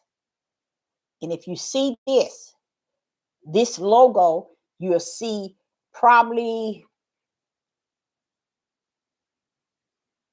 hundreds of ways. But every time you see it, you're going to know it's the same logo. Everywhere you go, you're going to see that it's saying the same thing. This is why you see Starbucks. People don't understand what they're putting into that stuff. Starbucks is also a woman with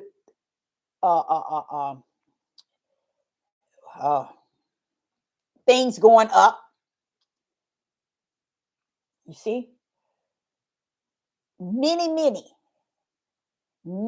things when you go into these big hospitals and these, all the things that's owned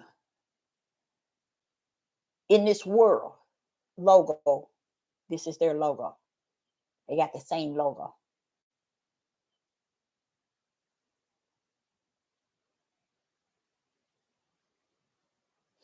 And you said that is the what? Yeah, that's what they say it is.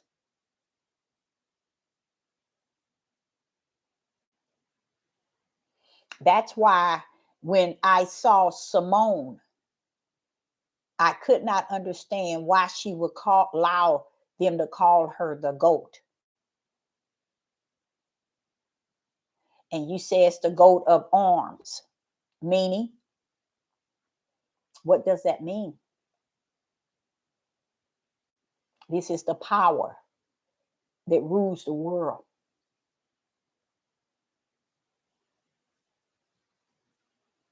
Okay. Yeah, they might call it that, but this is the one, this is their logo in which is on the four corners that rules. People don't understand why Roman Catholic looks up to Mary. See, that's what I'm saying. A lot of people don't know, they don't grip all this here. And you hear them talk, they talk a lot about uh,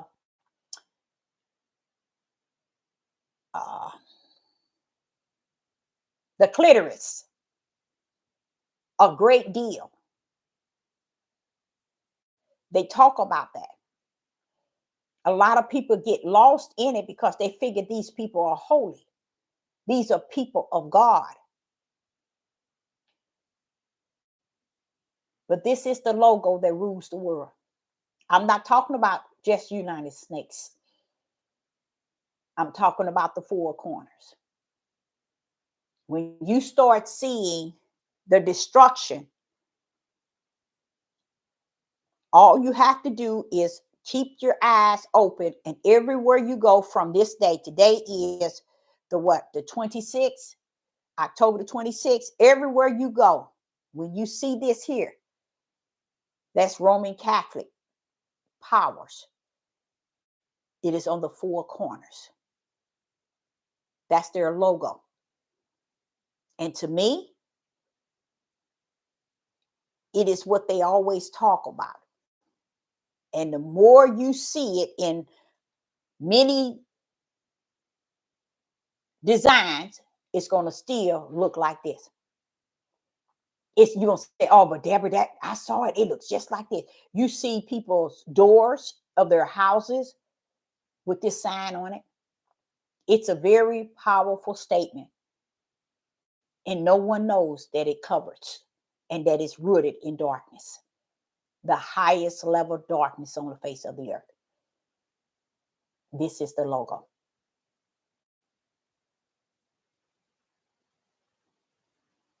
See, another thing a lot of people don't understand who the goats are. Let's go there. Matthew 25. A lot of people don't understand that.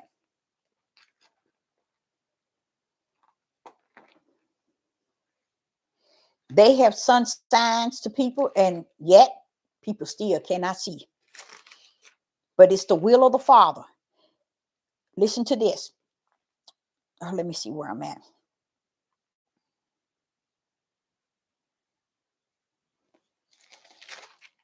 Matthew's, where am I? Oh, it's 24. I said 25. Matthew's chapter 25 and verse 32. In Matthew's chapter 25 and 32, it says, and before me he shall be gathering, and before him shall be gathered all nations. All nations. Okay. And he shall separate them one from another. As a shepherd separate his sheep from the goats. Okay.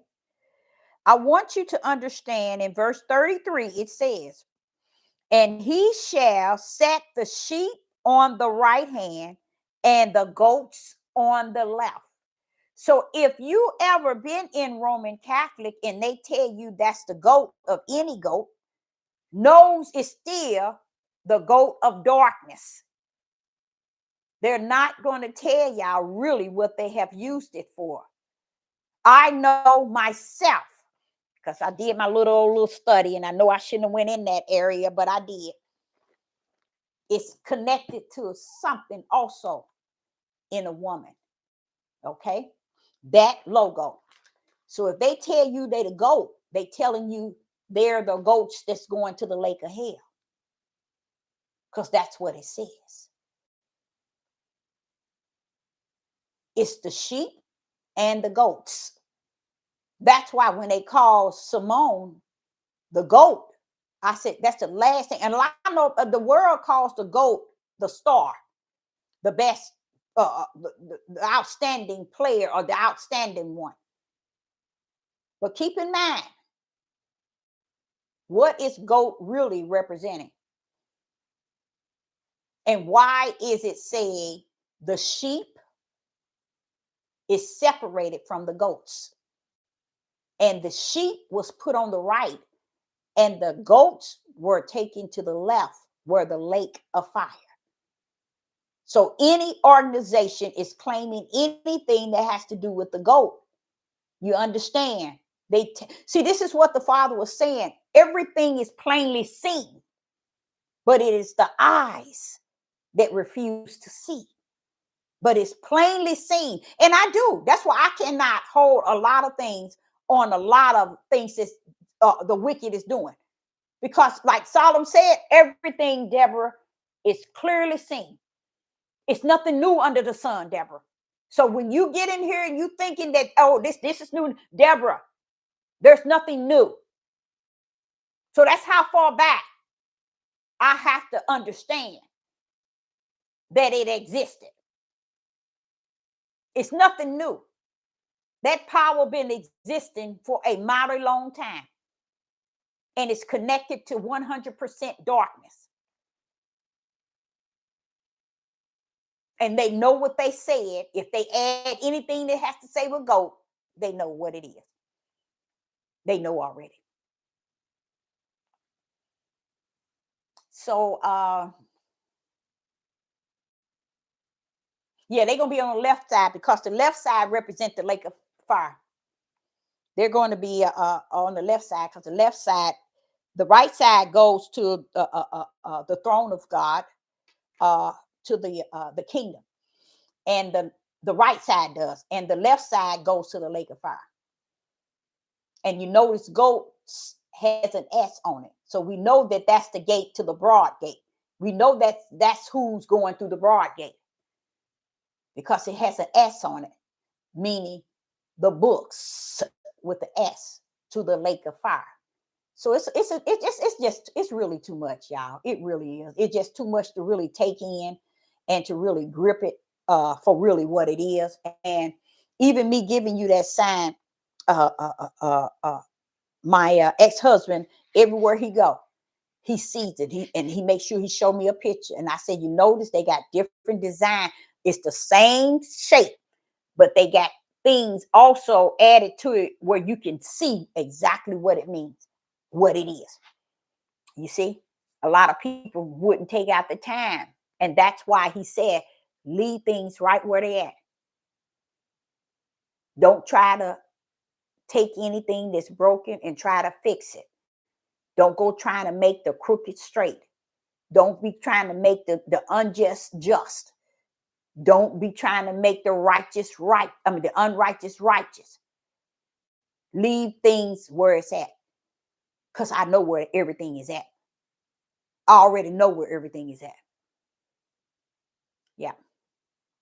So, all right, Sister Deborah, I hope you got something out of that. Any questions before we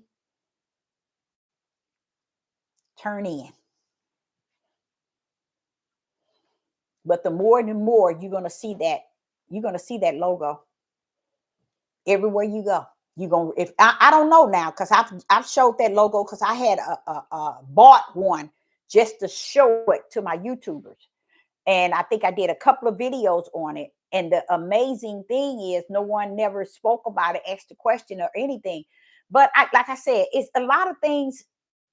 It's not even worth bringing to the surface because it really doesn't change anything. You see what I'm saying? It really doesn't make any difference. I think of Even how I tell y'all how he keep telling me this, showing me this, revealing this to me, revealing this and revealing to me. And in me, I'm saying, why? Well, what they don't know nothing about that. And I realize it might not be for they, it might be just for me. I'm just on YouTube pouring it out, but it might not be what y'all are saying. Deborah, go speak it to YouTube, speak it to Facebook, speak it to Twitter.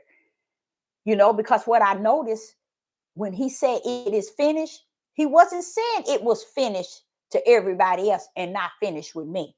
He's letting me know too that it is finished. So what I give to you is for you. When you're pouring it out, it's just adding up your rewards. That's it.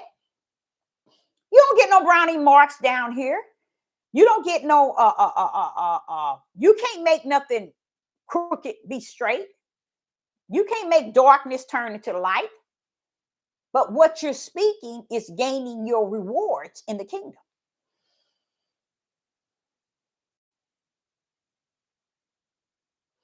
So okay, yeah, I'm gonna do that. I'm gonna do that tonight.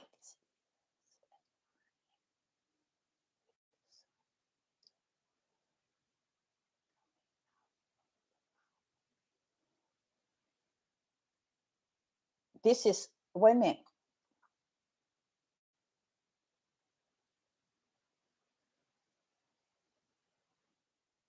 Okay, then I'm gonna look into it. But let's say this.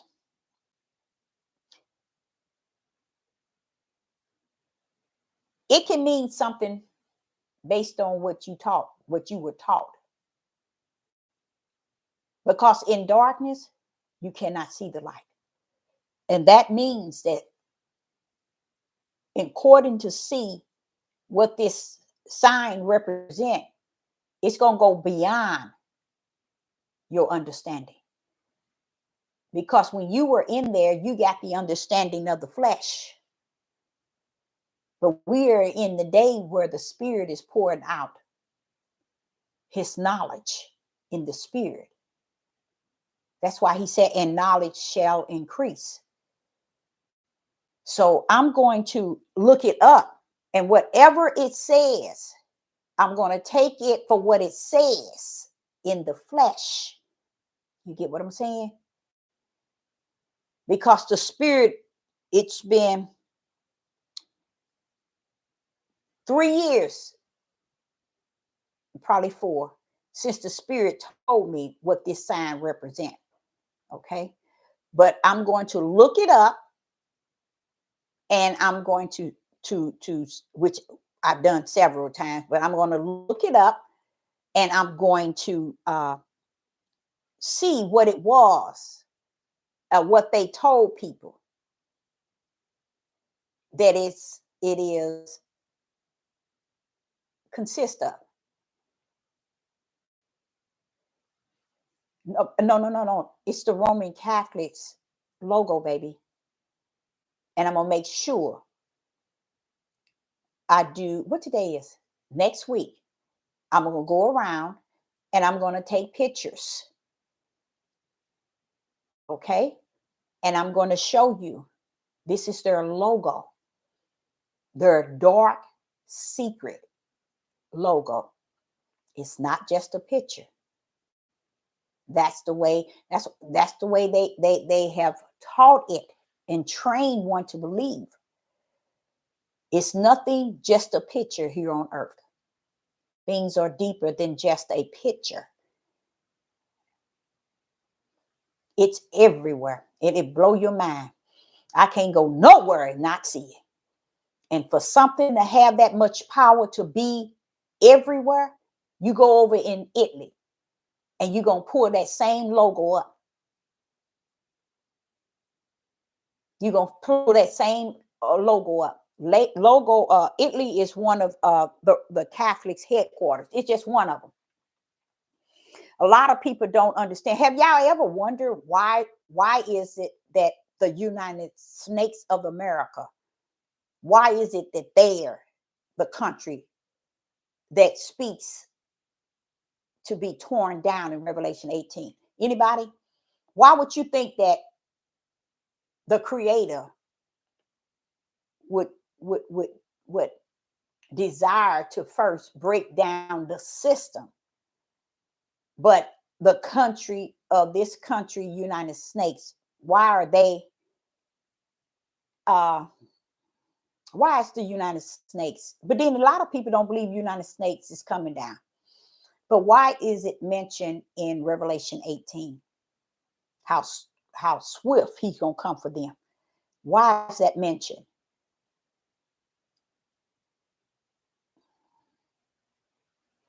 Because it's Babylon. That's what, yeah, that's what it says. That's exactly what it says, but not because it's Babylon.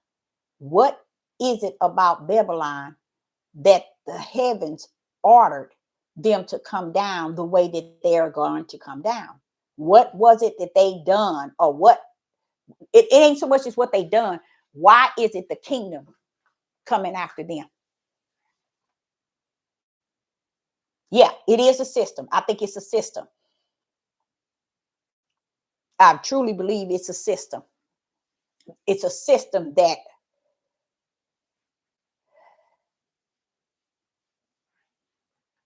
Babylon played a heavy role in.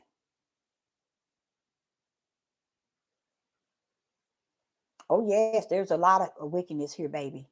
A whole lot. A whole lot. But the one thing all the wickedness is hidden here. Yep, yep, I agree with that. I agree with that. I really agree with that. I definitely agree with that.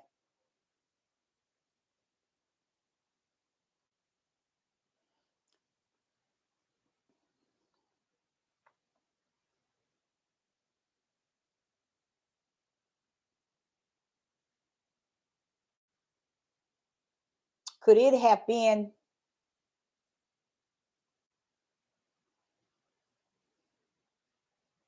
Oh yeah, it's deep. It's deep. Yep, it holds all the wickedness that's hidden in it, but it's deep. It's real deep. What do I think about Babylon? I think that Babylon is already down. It was the first one. In Revelation 18, it says Babylon has fallen, and it said it twice. I believe we have fallen the first fall. I think the second one is soon to take the fullness. See, when you read Revelation 18, it's saying something that's strange. It says something that's very strange. It has no need, but this is the will. It says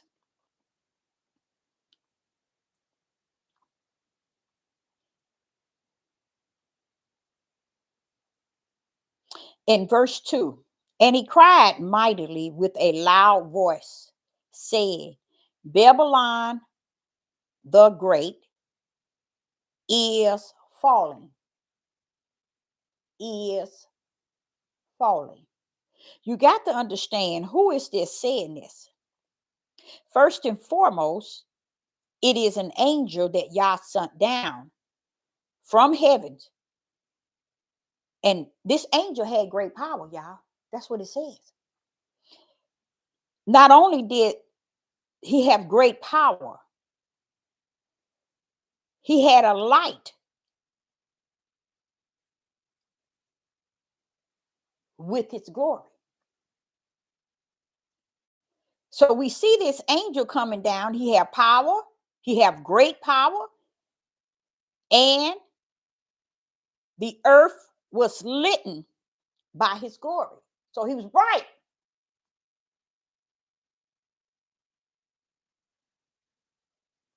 Verse 2. And he cried mightily with a what? Strong voice. Now, this angel coming down has a strong voice. And he says to us, not once, he didn't have to repeat himself if he already have a strong voice, but he did. And it says, Babylon the Great is falling,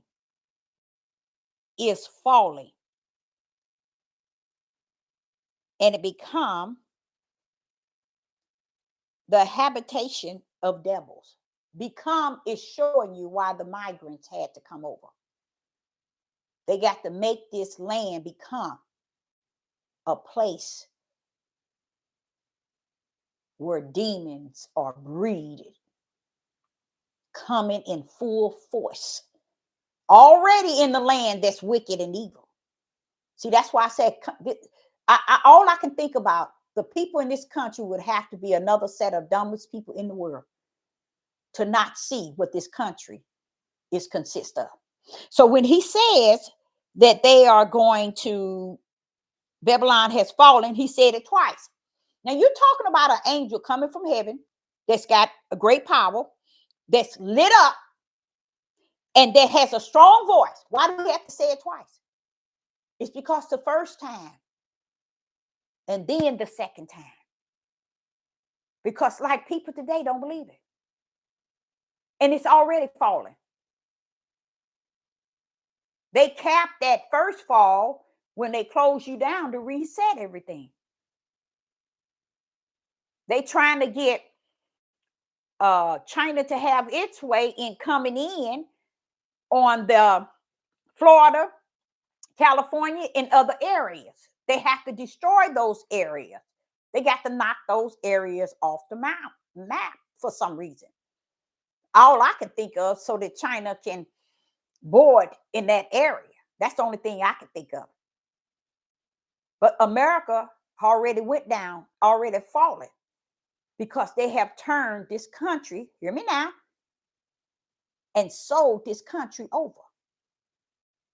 And everybody's sitting in the United States saying this great old America, you's the greatest fool. If you can't see what America has fallen already.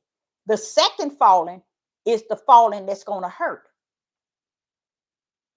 Because in those falling, it's telling you it's going to become the habitation of devils. That's letting you know all devils coming in to where devils are already at. That there should scare everybody. And then it tells them and become the habitation of devils. That means the devils is going to reside in this country and not into any other countries like they reside into United States. United States coming down from within, not from on the outside. That's why they brought them over here, so they can bring them down to fulfill this. Now watch what it says. And the holding of foul spirits. There goes, he letting you know, the foul spirits. And a cage of every unclean, hateful bird. So a level of demons that has the highest level of hate. See how you see what I'm saying? In this country, sitting around here talking about Republicans and Democrats. Oh, who get in, it's going to be this. Who get in, it's going to be this. They can't see America have already fallen. And what America's steps is to get those people from the four corners, that's the worst of the worst in other countries, and bring them and set them in the midst of this country to fulfill that word. And to fulfill their wicked and darkness, evil plan. Because they have sold the country out while people running around here calling it the great old America. It's about to show you how great they are. When you see them take you down and everything in front of them, it's not going. See, what the country did has no color. It has no tribe. It has no nation. They want to just take everybody down that's in it. Even if they had to bring the demons over, the worst of the worst over, and set them in the midst of them to break everything in the country down. They successfully did it. Do you see people say anything? No. They don't see, you don't see nobody saying nothing. This is how powerful the power is. It can lock you up in your house, put a bio on you, lock you up in your house, reset your everything, open you back up, shoot you with all these strange some type of strange DNA. Look at all they done. And everybody standing around talking about voting Democratic, Republican, and have no idea the powers that bees already know that they are both in it together. Trump and Kamala and uh, Biden, they all in it together, and they trying to hang the female. She's too dumb to see it. They're using her. And Obama standing in the sideline waiting to take his place. You see, they subject to do whatever they want. Donald Trump, knowing that ain't nothing they gonna do to him, they'll put him down and bring another one up. I was saddened to see a movie yesterday. I was watching a movie yesterday morning, and it was off the chain, and it was a Chinese movie, so therefore it didn't speak English, but I like to look at stuff like that, and I turned it on so I can see the English words because they had it. They made the movie in China, so I changed the wording so I can understand it, and it was exactly that. It was exact. China is exactly the same way. We running around here think the war is really uh, uh, Russia and China, Ukraine, Israel, Palestine. I think the only thing that has to do that's going to breed up that is what he was talking about with the Euphrates River. Something going on to where a lot of people are going to lose a lot of thousands of people are going to die. Now, I believe that there's something going on in that area, but even that was orchestrated by Yah, okay? Because something is coming from the uttermost pit to start something up in that area. But I believe that the worstest of it all is in this country. And I sit and I try to explain to you all, you are in this country. You can't say, okay, I want them to destroy America, America this, America that. America is all that. But you got to have yourself right within. Because the ship, when it sinks, you going down with it. The Father didn't already said to me, one is no different than the other. So you got to be different somewhere. And if it's not in him, then you also included with them. That's why you hear him say, come out of her, or else you will receive. See, he ain't playing. See, and Israel and Judah don't grip that. If he's saying come out of her, and he's not expounding on it, he's not making a big deal of it. He said it just simple. He didn't say it, but he said it just simple, come out of her. So I look for other that matches that, and you're not going to find it. So that's up in Revelation saying, come out of her, or else you're going to receive the same. So if Israel and Judah feel that they can still reside and even play in this voting and run around here and get this bio shot in them and all this other stuff, you're not coming out of her. You're adding into her. You see, you're setting it up from the flow up, how your destiny is going to end up in this land when the ship go down. And no, you guys, it's not going to go down from the outside. It's going to go down from the inside. Matthew 24 explained it to us.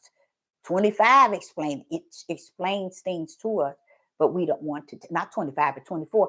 It explained things to us. In Isaiah, Ezekiel, and Jeremiah, they speak of the end days and what's going to happen, but nobody takes heed to it. So, and it's okay. It's okay. Because everything has to be where the Creator has allowed everything to rest therein. So I, Sister Deborah, appreciate each and every last one of you. Yes, it is dried up. Yep. Um, exactly. Both are evil. That's what the Father is saying. It's no different that one has that the other one don't have. We all in it together. It's just who He is that brings the what? The sword to divide. It's not us, because we just as filthy rags. It's Him. So me myself, I still try to lean on His bosom instead of the world. Yep. Make the America great again. That's why I try to tell people too. It's in there saying it in Revelation 18, where He said, "Make America great again." There it is, and it says, Babylon the Great. So it's giving you a hint that it's this country, and a lot of people don't. That's why I said, I wonder what is it that. Well, I guess going back to what I said at the beginning, it's His will. It's His will.